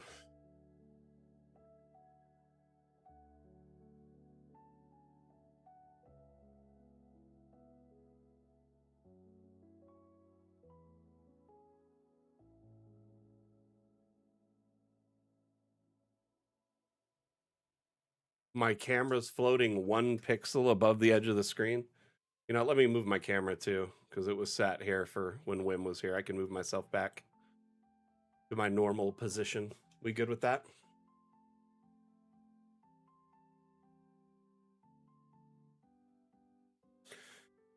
Hey, Geronimo, you missed it. I mean, if you're putting all your levels on a singular map, that becomes a problem, yes. But at this point, it's not sunken into the lower levels, so it wouldn't interfere with it at all. Part of the problem with putting every single level on or every single part of your map, but every level of it in a single map, is ultimately how you're going to, you know, translate that for gameplay. If you say export it for a virtual tabletop, you didn't necessarily need all the underground levels and all the above ground levels on a single map. You could just have a hatch over here and that leads to the underground, or a cave entrance somewhere that leads to the underground that is a thematic entrance that leads to a secondary map. It's not always 100% necessary to have them all in the same space, but I did take the precaution of raising this up high enough that when I lowered the stair, it wasn't sunken in the ground below.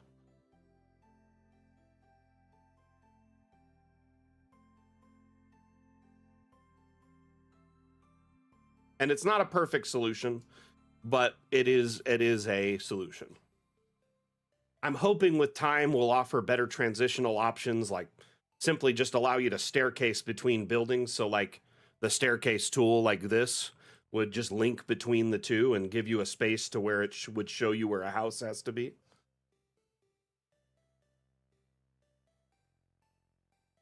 But yeah, I'm sorry I don't have a better answer this time.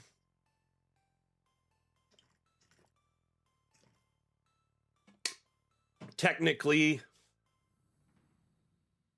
yeah, we probably could easily make ramps for sure. When object rotation becomes available, for sure. Alrighty. Let's open us up a new map. Do we have any other questions, technical questions, concerns, feedback, suggestions?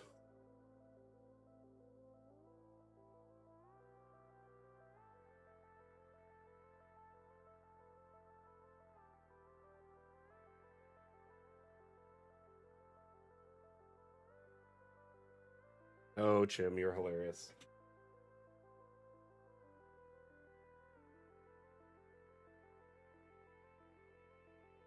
Hey, Kitty babe. You gonna come sit on your chair? You wanna hang out with Dad?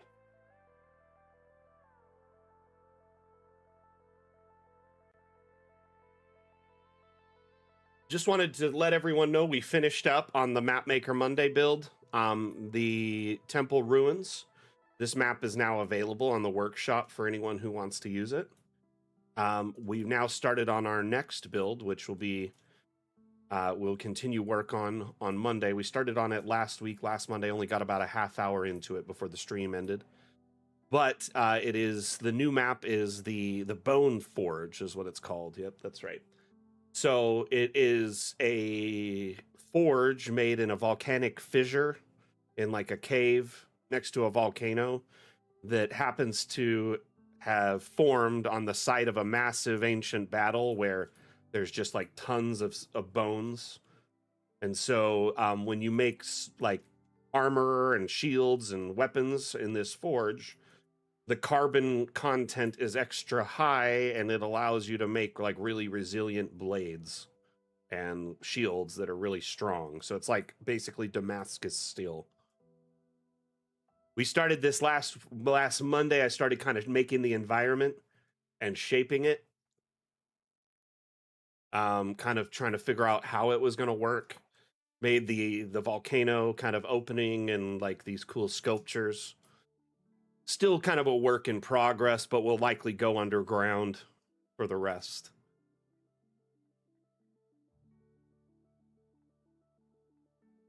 So this is what we're working on Monday, if anyone's interested in tuning in.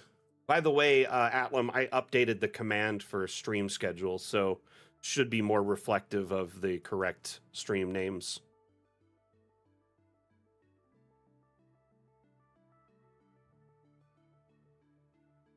Yeah, sorry it took me so long.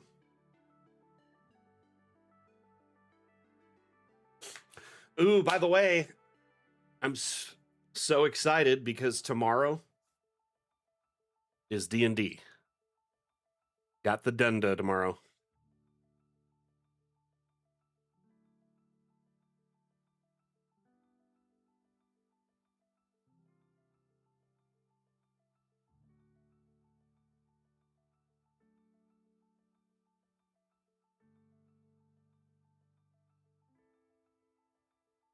Nice, Mondu. Yep. Monday's stream, we will be doing a session recap for anyone who's interested to follow along with what's been going on in my campaign with my friends and family. We have been playing now for like 14, 15 months, and party's level 7. We have a little side quest in this next encounter. Really excited, though.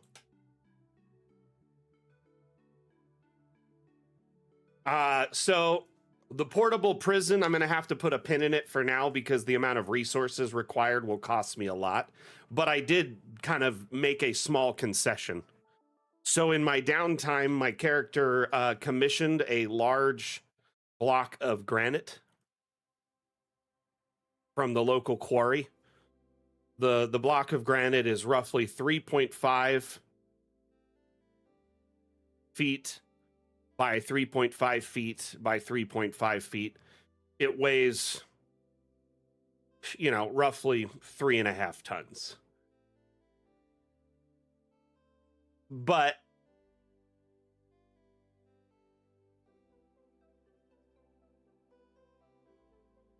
hey, Oliver, that's awesome. Glad you're here. Welcome to the stream. I'm glad you were able to grab Dungeon Alchemist on the sale. I'm sorry our TikTok stream isn't live today. We were live earlier, but it crashed, so I got to figure out what's going on there. I've written TikTok support and Streamlabs support. Haven't heard back from either of them, so I'm going to hopefully sort that out soon.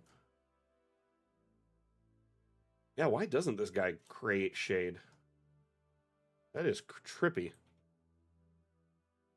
And it's in high quality. That's a demon goat right there.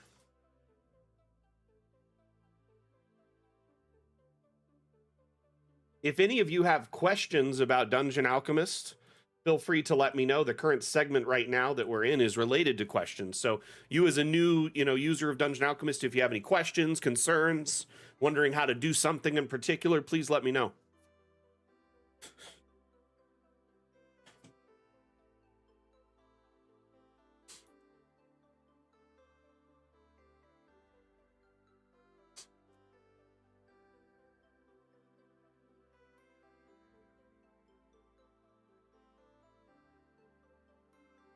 The goat not having a shadow? Yeah.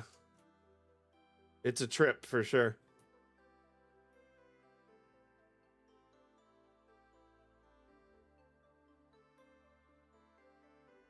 Oh my. Ah, it's missing its mesh when you get closer. Just not as noticeable when you're far away.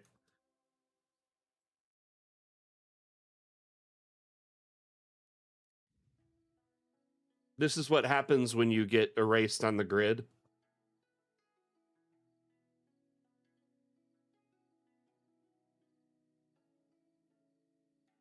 No, it said stretched animal skin was the error. It was an item that's no longer on the workshop was the error I got. So basically there was like a stretched animal hide somewhere on this map and it's now missing because whoever put it on the workshop deleted it or it got removed or whatever. Sometimes people will share assets they don't own the rights to and they're not Creative Commons, so they will be removed.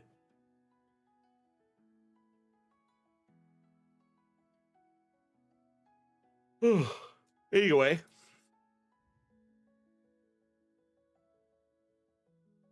Yes, it is a demon goat. Let's, can I project this app or do I have to export it?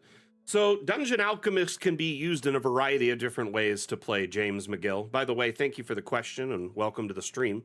My name is Mac. I'm the community manager for Dungeon Alchemist. I appreciate you dropping by and I'm going to address your question right now. So when you make a map in Dungeon Alchemist, you can export it for play in a number of different ways.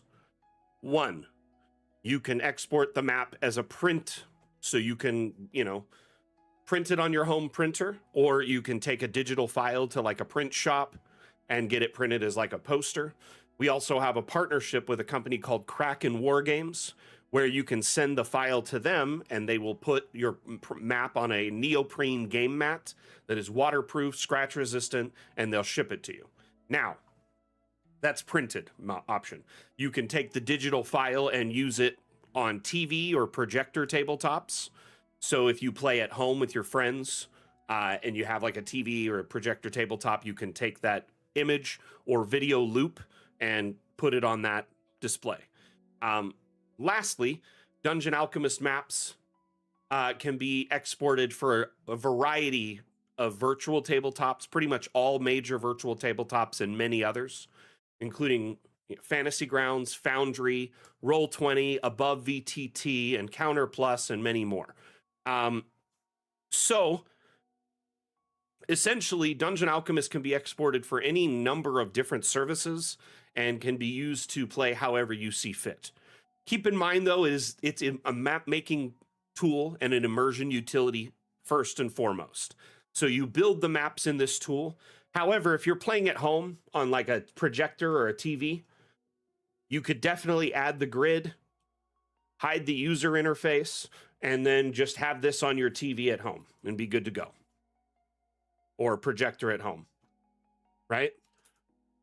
So you could essentially have a way to play with your players.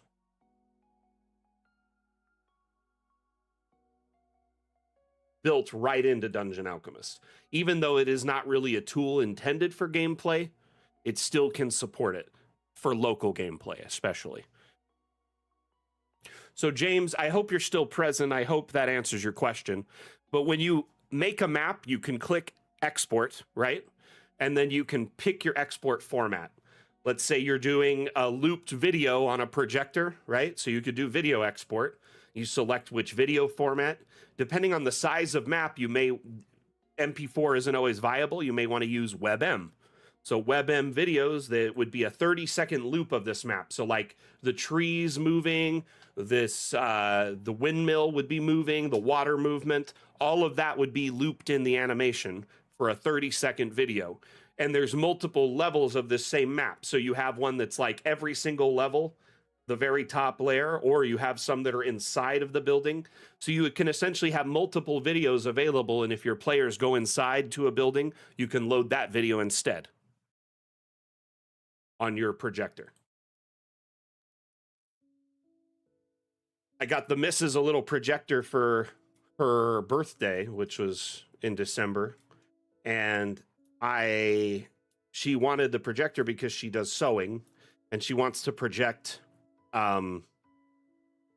like the templates, the stencils onto like the ground onto a cutting mat, and then cut out the various different, fabric cuttings that she needs to.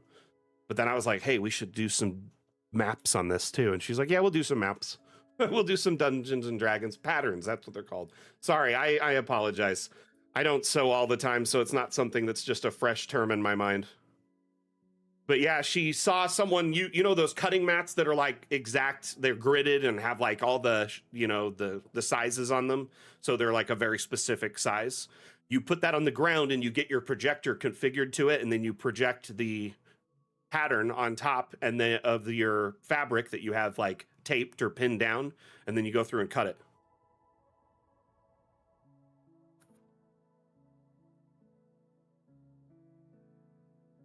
Indeed, pretty cool.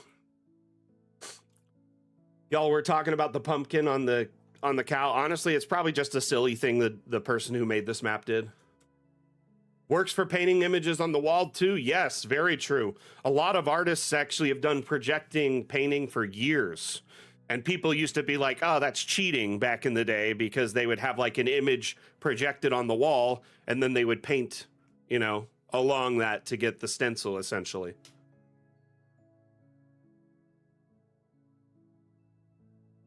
I think that's cool. I think it's awesome.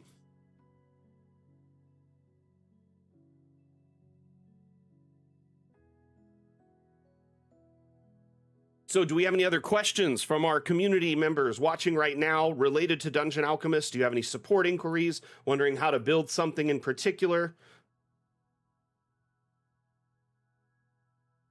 There you go, Gamroot. You're all set.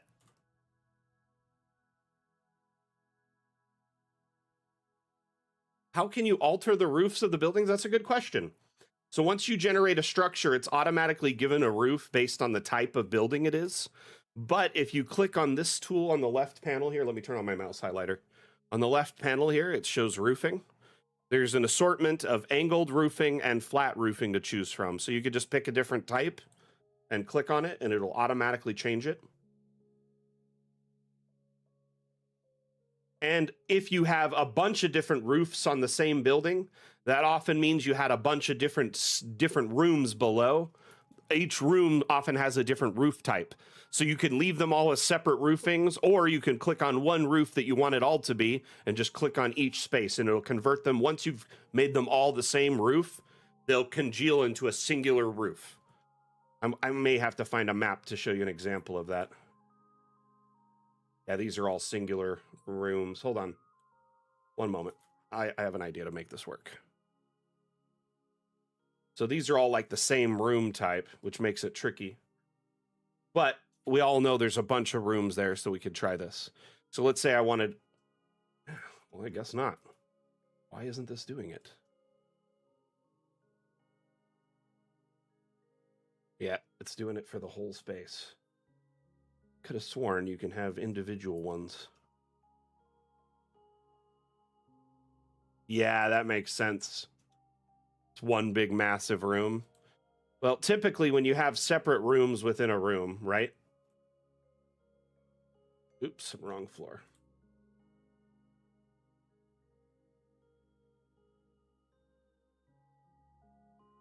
The roof on top now is like a separate, different roof, right? So often people will be like, why do I have this one little roof that's different from the rest? As long as you pick a roof type and match them across the entire thing, they'll merge again. But again, if you change a different one, there'll be different roofs.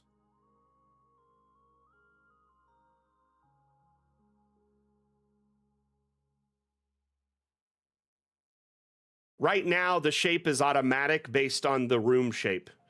Unfortunately, this is a very new feature in Dungeon Alchemist. It's only been available since July of last year. And it is a very, very intricate, developed by hand feature that it's insane. But essentially, it uses a very custom algorithm to generate roofing based on the shape of the roof automatically and dynamically. Unfortunately, there's not much options over shaping the roof at this time, other than setting it to like a flat roof, if you wanted.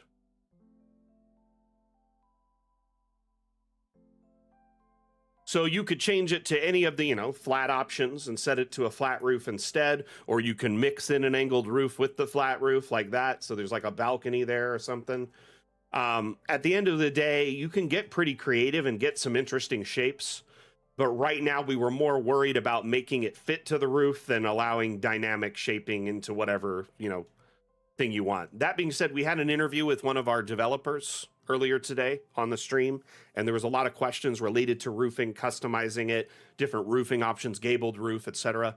And he says that it's definitely on the menu. They want to enhance roofing and make it better and offer more for it. But at the same time, everything we do has to be dependent and work within the existing, auto-generative architecture. So they're going to come up with some solutions to make things more well-rounded, but it'll probably be, an update or two before they do.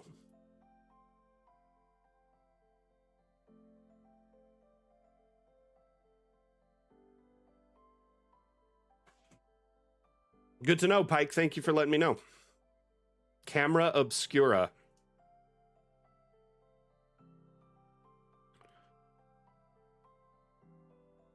No worries, my friend. No worries. Okay, we're going to move on from the question segment unless there's more questions from our viewers. I didn't see any more in the last few minutes other than the ones we just got. So we're going to move on to our next segment, which is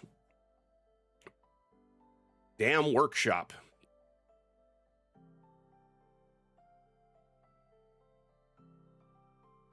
So during this segment, I'd like to discuss farm maps. I've had a farm map pulled up most of the stream. But the reason I wanted to discuss farm maps is I feel that they're great encounters. You often will have a traveling party and you'll pass, a farm, or you'll go to a village and a farmer in the village needs help with some sort of quest or burden near his property.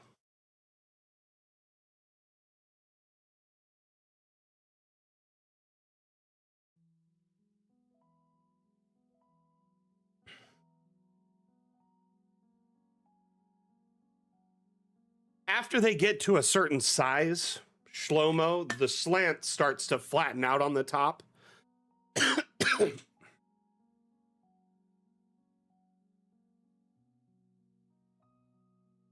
So the edges will have slants, but the inside portion is flat. If you want a bigger, taller roof, what you can do is put another room in that flat space as like a dead room with like beautiful cathedral windows or something, and then more roofing. So it's like an extra roofing point. Does that make sense? Let me show you what I mean by that.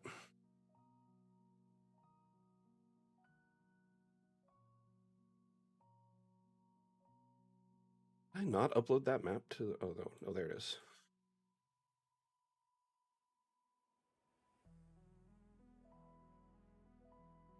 Like on this temple, a lot of the roofing is purely decorative. So by that I mean I put like some pillars and like a tall spire in the center. Purely decorative. There's no way to like enter them or do anything with them.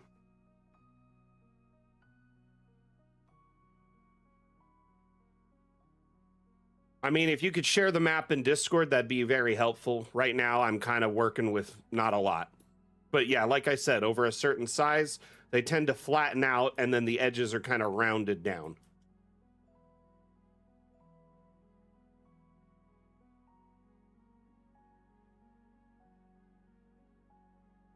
James, honestly, it really is dependent on your computer. The more resilient and powerful your machine, the larger map you can make. More intricate and detailed and beautiful maps you can make.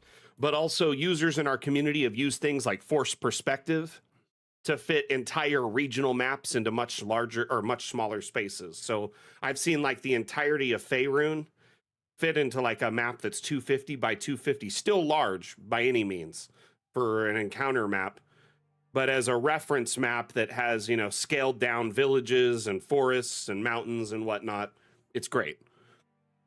There are massive maps on our Steam workshop shared by our community, but at the same time, you know, you got to have a computer that has tons of RAM, a good graphics card, good processor to be able to open those big boy maps. They take a lot of processing power and time to open. So like this map here, this center structure is purely aesthetic. There's nothing inside of it. Same with these little spires.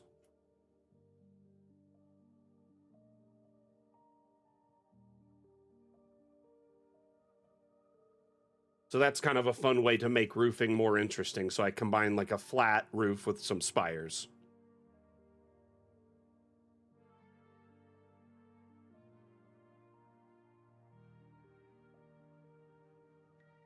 Anyway, back to the maps about farms here. I wanted to talk about farmland because I have often in my campaigns done at least one quest line or, you know, side quest or an encounter of some sort near a farm. Farmers are probably, you know, your average NPC in a lot of the environment for Faerun. May have to deal with a werewolf problem for them, or, you know, maybe their family member's been kidnapped, any number of things.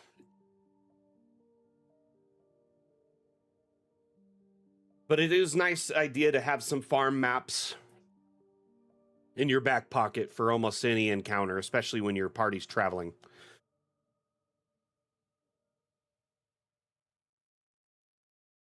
Shlomo, there's definitely people who want to take a look at the map, so share it. It could have been the farmers came in and burnt down their forest and put farmland on their home, right? Never the werewolves that are the good guys. Give them a chance to be good.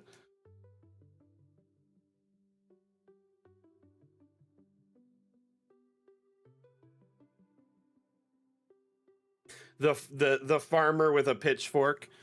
Am I the baddie?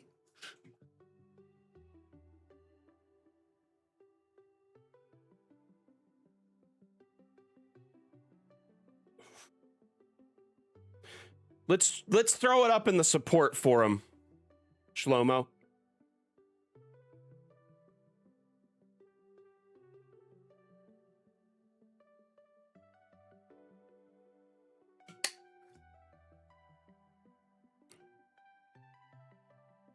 My player character is kind of paranoid because the first arc of the campaign was he was imprisoned and had to break in out of prison with strangers who he's now been on the run with for months because we broke out of prison together and caused a bunch of chaos in the town where we broke out.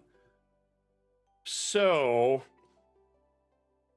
we now moved away and are living elsewhere peacefully, but I often worry our past will catch up with us, and I like to prepare for inevitable.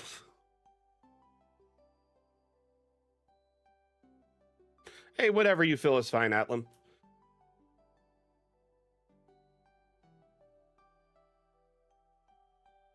That being said,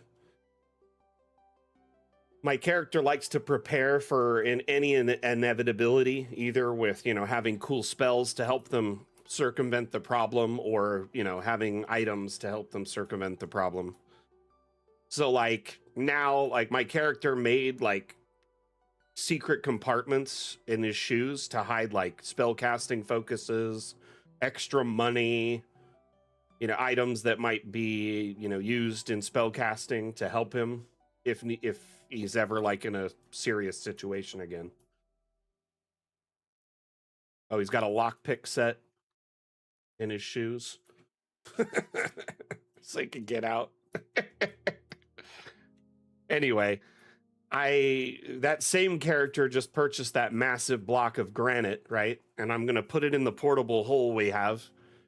And we have this book that is like cursed, and we have to use it as part of a mission. But we found that other people might be after it, and that it's like kind of coveted by several groups. So I've taken great lengths to hide it from like scrying and make it like appear mundane and non-magical. And additionally, I have stashed it inside of a granite safe I made with shapestone.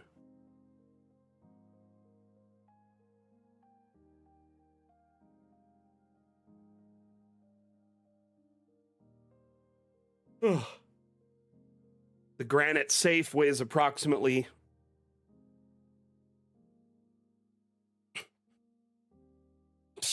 good luck.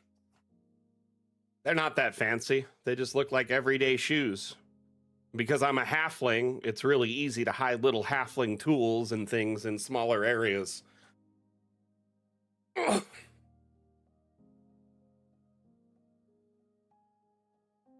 That could be cool. Make them like a handy haversack or a bag of holding. Interesting. That being said, though, that'd be dangerous because I have a portable hole as well that I often step into. So I don't want to, you know, blow myself up or end up in the astral plane forever. That was like the first rule we made when we bought the portable hole as a group, because it was like a group purchase, is that nobody with I said I wanted to make a mat that we put outside of it before you get in it, like a little doormat, and it says please no extra dimensional spaces inside the extra dimensional space, or something along those lines. I can't remember what I wrote down, but it was just like a silly the rules that you would have on like a cabin, you know.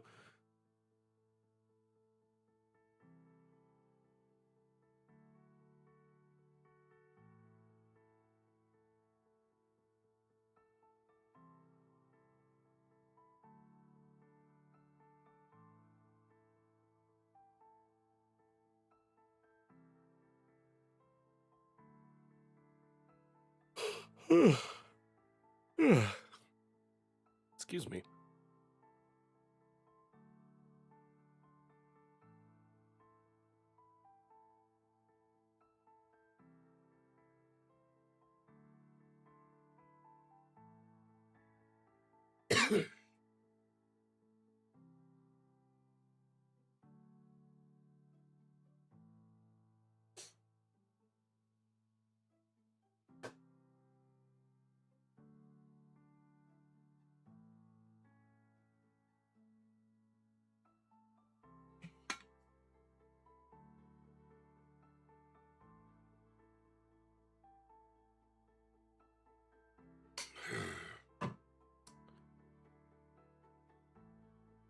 I'm trying to load it right now.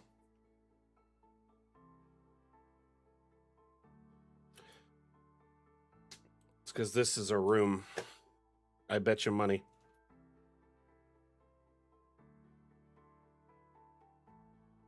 No, thought so. Thought this was a room. Darn it. Okay. Let us go to the roof tool. Going on. It's changing the whole edge, but nothing's there. Yeah, something's broken in this build for sure.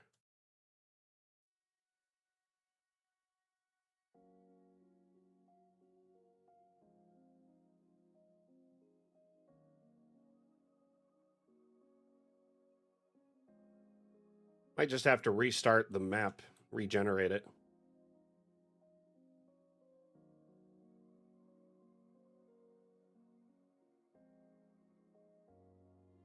I wonder if it has something to do with this thing creeping through the roof.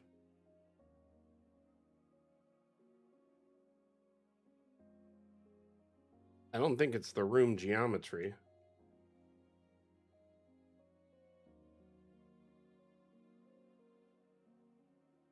It is really weird.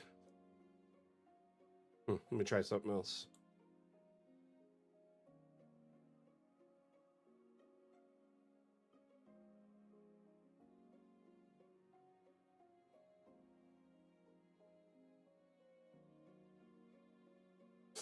Yeah, something's broken in this map where it's not allowing angled roofing.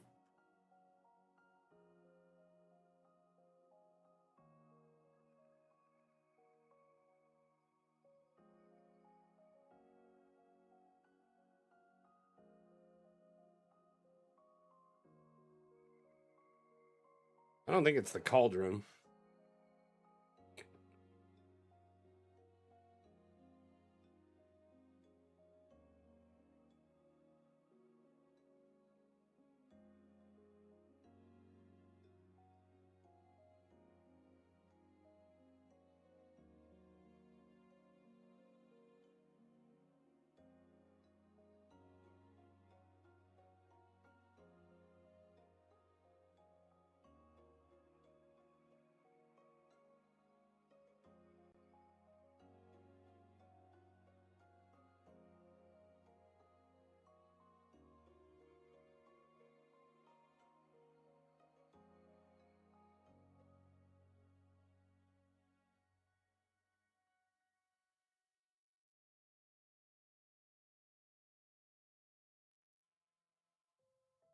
Something's up for sure.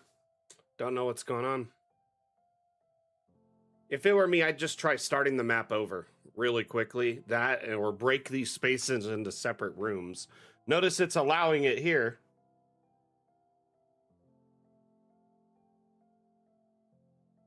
Some of them definitely don't want to work, though.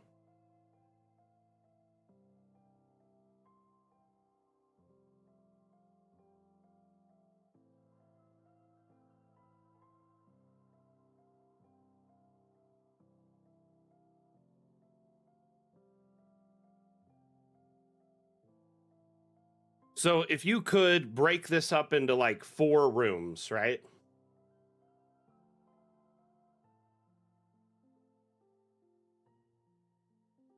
So the same space is just essentially broken up into a bunch of different rooms.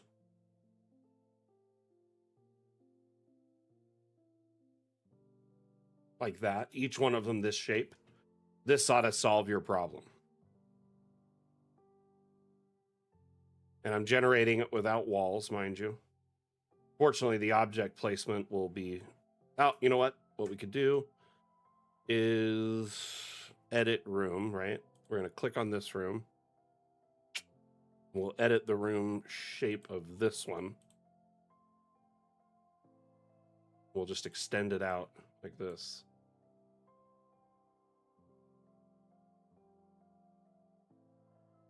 At least, like, yeah, you'll probably have to start with like a, you know, just make a room in each space, but it's going to delete the objects, unfortunately. There, let me check this. Yeah, it will do it no matter what I do. I'm afraid that there's no way around this.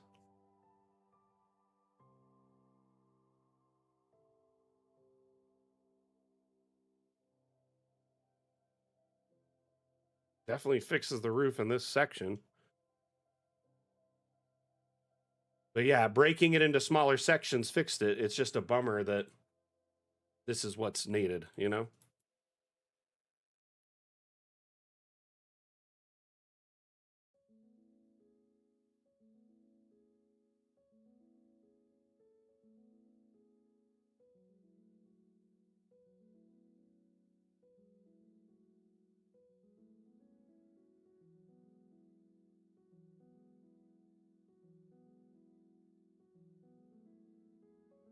Oh, we're almost there.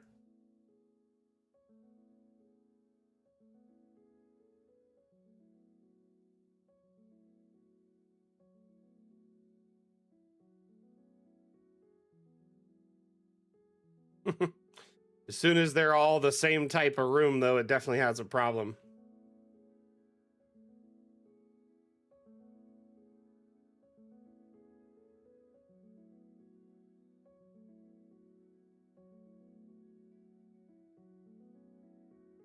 Holy cow, look at all this geometry.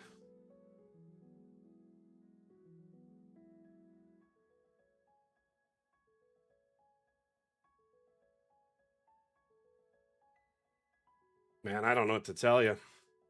I think it's something to do with the room shape, for sure. It's definitely buggy. You could send through the feedback menu, report the bug. That way the devs can look at the room shape at least and see if they can try and fix the roofing for it. For now, though, I think the best way, if you have this same shape, is to break it up into smaller rooms inside. Even if there's no walls, it can still act as separate rooms. But once this whole thing is the same rooftop, it becomes problematic. It's something to do with the cross geometries overlapping each other. Sorry, Shlomo, you definitely found a bug there for sure, bud. Huh.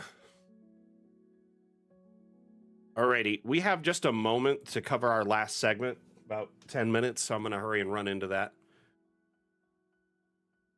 Damn features.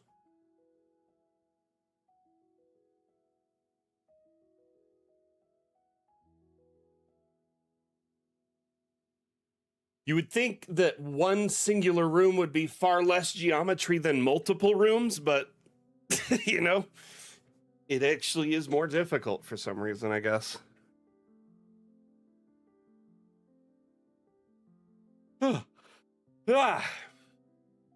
So, really quickly, I would like to discuss the Steam Workshop with you. We discussed it a little bit during the stream, but I want to extensively discuss what it can do for you as an owner of a copy of Dungeon Alchemist. So first and foremost, you have access to a massive repository of maps. When you open up a copy of Dungeon Alchemist, as long as you're connected to the internet and it's a legitimate copy of Dungeon Alchemist, you can click the Steam Workshop tab here and then click Browse Maps. There's currently almost 13,500 maps, over 13,400 available maps from our community. Many of which, you know, all done by hand, and many of which were put extensive time and effort into creating. A lot of which you can just repurpose for your own needs. Say, you know, you just quickly need a quick, you know, island, or a little hut, or a little, you know, garden or a cottage. Maybe you need some ruins or a castle. You could quickly search these terms on the workshop and find maps in a snap. Just for a moment, let's assume you're looking for maps from a specific, very specific, like module. Let's say you're playing Phandelver, right? You can type in Phandelver, or even type LMOP, but Phandelver maps are vast. There's so many of them available that have been pre-made that you can just download and use, or use as a kind of starting point. You can also search the acronyms for many of these different map modules and find more maps. So whether you're running, you know, a simple new module, like, or, you know, a new game for new players like Phandelver, or more advanced modules like Strahd. Many of these maps have been made and shared by our community in the past, saving you a tremendous amount of time. You can not only download maps from the workshop, and how you do that, you click on the map. If you click subscribe and download, it'll subscribe to it on the workshop and download it locally for your collection. It'll also prompt you to download any 3D models that might be required for the map, also shared through the Steam Workshop. We'll cover that momentarily here. In the Steam Workshop, you can also share assets. Many of our community members have shared 3D models to expand your builds, give you more than what we offer as a stock option, or our stock, you know, assets. There's over 12,000 3D models, some of which breach into other aesthetics such as sci-fi or a modern post-apocalyptic. And because of these shared assets on the workshop, people are now able to run campaigns in all sorts of different themes outside of fantasy. That being said, there is tons of extra assets on here that extend our, our fantasy library extensively to, far beyond what it currently is. I think we only have about 6,000-7,000 stock assets, so you could say conservatively that it doubles our collection of, fantasy-based assets. A good chunk of these are also tokens. If you click on this token section, tokens are sorted into 3 categories: characters, monsters, and NPCs. And if you look here, there's, close to 1,000 tokens.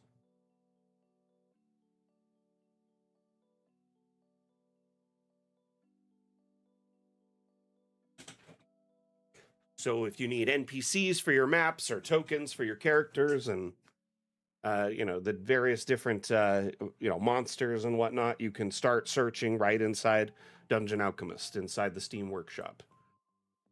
The Steam Workshop is not only a place to download maps and assets, and I'd like to add a little disclaimer when you're downloading assets from the workshop.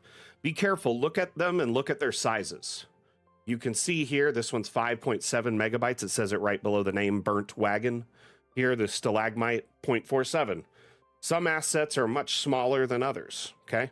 This here, this Go Board and Stones, that's 17 and almost, it's 17 and a quarter megabytes. It's pretty large for a singular asset. You want to avoid large assets because all of this must be preloaded into your RAM through Steam when you load up DA. Typically, when people have mods for a game, it's not hundreds of individual mods like this. That's what these are. You're essentially adding mods to DA. Some of them are more optimized and better than others. So I recommend sticking to assets that are about 5 megabytes or less for the most part. If you can't find something that you need that is that size, you can always download a few larger ones, but be careful. Don't just download everything on the workshop. If your computer, let's say you have 16 gigs of RAM, that can cause Dungeon Alchemist to crawl to a halt and take forever to load or not load at all. So you want to make sure you're only subscribing to assets as you need them. Hey, see you later, Seisu. One thing to consider too with Steam, if needs be, if you've subscribed to a lot of assets and your Dungeon Alchemist isn't loading, you can always open up Steam, click on Dungeon Alchemist in your library tab, click Workshop. Weird. And over here on the side, your image for your account will load. And you can click Your Files and go to Subscribed Items. And this shows a list of every map and asset you're subscribed to. You can unsubscribe from all and just do it in a single click, or you can click asset down here and go through them one at a time and just click unsubscribe. So you can kind of pick and choose which ones you want to get rid of. At any given point, I'm personally subscribed to close to like 1,000 assets, and then I'll usually unsubscribe from them every week because I've noticed once I get up to, several thousand, my performance dips. But every computer is different. Everybody's got different specs, so some of you may not be able to do that many assets before you do. While the workshop assets are an amazing tool, you just have to be careful about downloading the ones that are not that well optimized. That's all. Because it's user-driven, community-driven, they're not necessarily up to the same standards as a Dungeon Alchemist asset.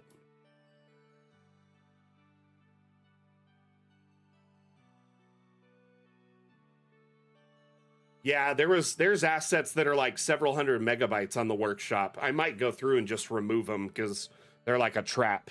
They're just going to cause Dungeon Alchemist to run slowly for somebody eventually.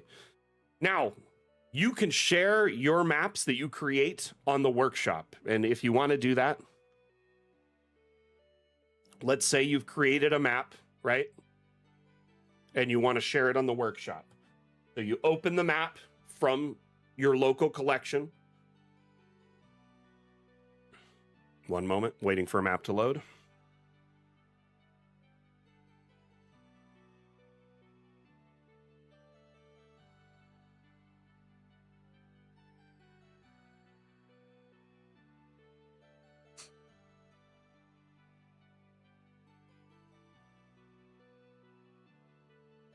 So now you've got the map up.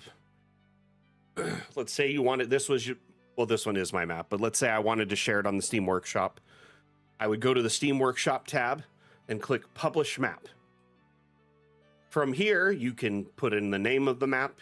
You can do a custom picture at a slightly different angle if you'd prefer. You can set the visibility. So if it's private, it's only you can see it. If it's friends, only your friends can see it. And if it's public, everyone can see and download your map.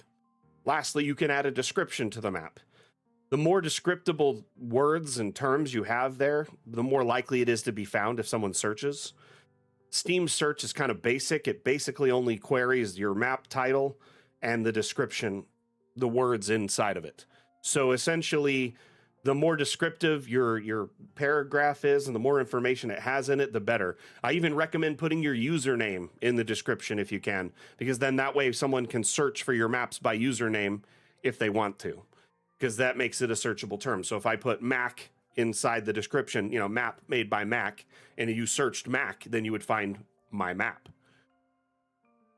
Anyway, so when you're sharing a map, make sure you put in a decent description, reasonable title with spaces, no, hyphens, no periods, no conjoined words, because that makes it an unsearchable term. No one's going to search temple ruins as one word. Most likely they'll do it with a space, right? So if someone searches temple or searches ruins, they'll be likely to find this. Anyway, same thing with 3D models, but instead of making it in Dungeon Alchemist, because you don't make 3D models in Dungeon Alchemist, you make maps, you would open the asset importer. So if you have the ability to sculpt 3D models using third-party tools such as Blender or Tinkercad or whatever, Fusion 3D, anything like that, you could then bring that 3D model into Dungeon Alchemist by importing it using the asset importer. This tool allows you to bring in custom assets.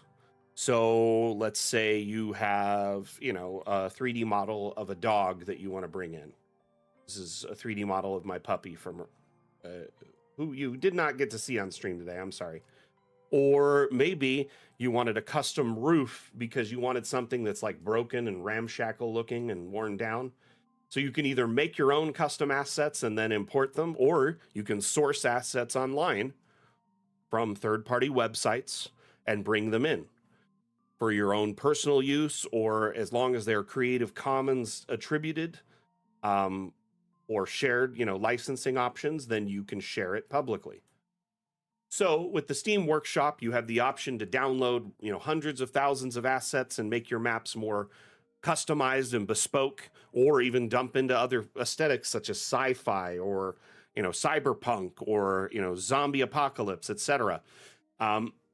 In that same breath, you can use the workshop as a way to upload your own maps and your own assets, so you can further expand the repository of maps and assets that our community has already shared, which, as we keep sharing, it makes it better for everyone. So I appreciate that so very, very much. And I'm hoping that this demonstration of the Steam Workshop and all the things you can do with it was helpful. I didn't do a deep dive per se, but I covered all the aspects of what it is and what it can do. If anyone's looking for more information about the asset importer, we have a wiki entry on our wiki where you can dive into this, and it goes through very extensively all the things you can do and how to use it.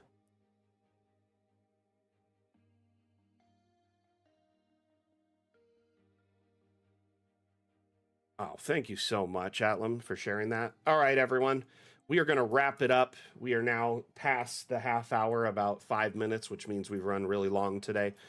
Because we had such a long interview segment, we had to shorten our other segments, which I apologize for.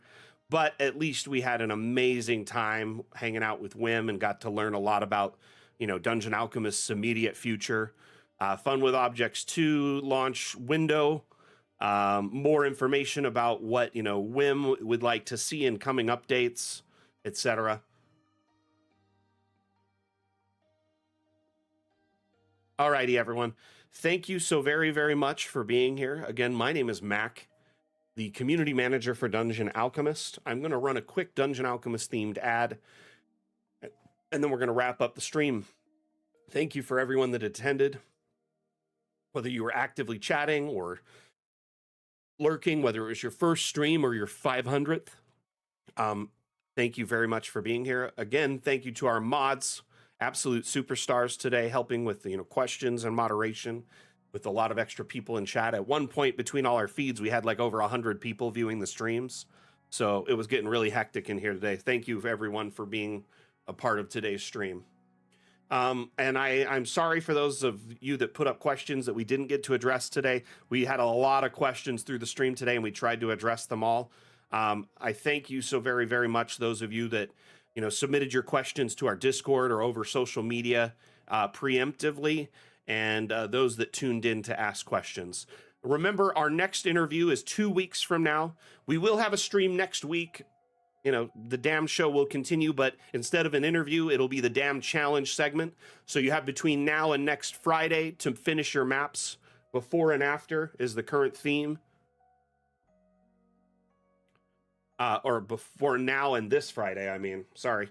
And then on the 17th, we'll have Highland Lass here for an interview. I'm going to lock down Carl's date in the next couple of days so we can get that fixed. I can't share anything on that until I know for sure. So our next interview on the 17th, 14 days from now, will be with Highland Lass, who has been a member of our community since our Kickstarter. She makes very amazing maps based on actual places, i.e. historical sites, dig sites, castles, etc. So her maps are always very interesting in that regard. Because they are based on like a lot of real world places. Not all of her maps are like that, but a good portion of them are. And she also is very, very just talented cartographer in general. Very excited to have her on the stream in a couple of weeks. So make sure you mark your calendars for the 17th.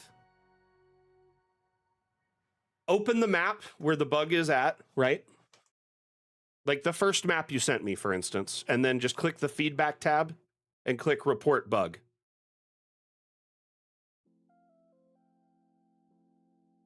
When you click report bug, it'll bring up the bug reporter. You give a brief summary, walk through the details of what's wrong, what are the actions that led up to it, and contact information. When you send this, it sends a log, it sends the map and all of your information to our dev team, and they can then review it. So you're just saying, hey, no matter what I do, the shape of this building does not allow the roofing to be anything but flat, something like that. I've tried breaking it up into smaller rooms, and no matter what I do, this shape does not allow for angled roofing, something along those lines. But the more details you can give, the better. Steps leading up to it, things you tried, different results, etc. You can even tell them you spoke with me on stream about it, and we went over it, and I recommended submitting the bug so they know it's more serious, etc. Okay?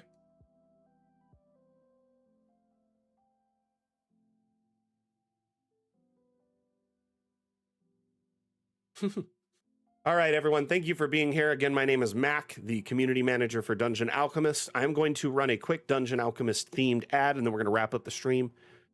Appreciate you all being here. We'll see you next time. I give a damn. Mac out. Bye. Bye.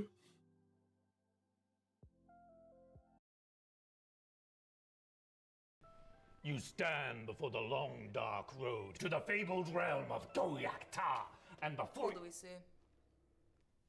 I don't know, a goblin. I kill him.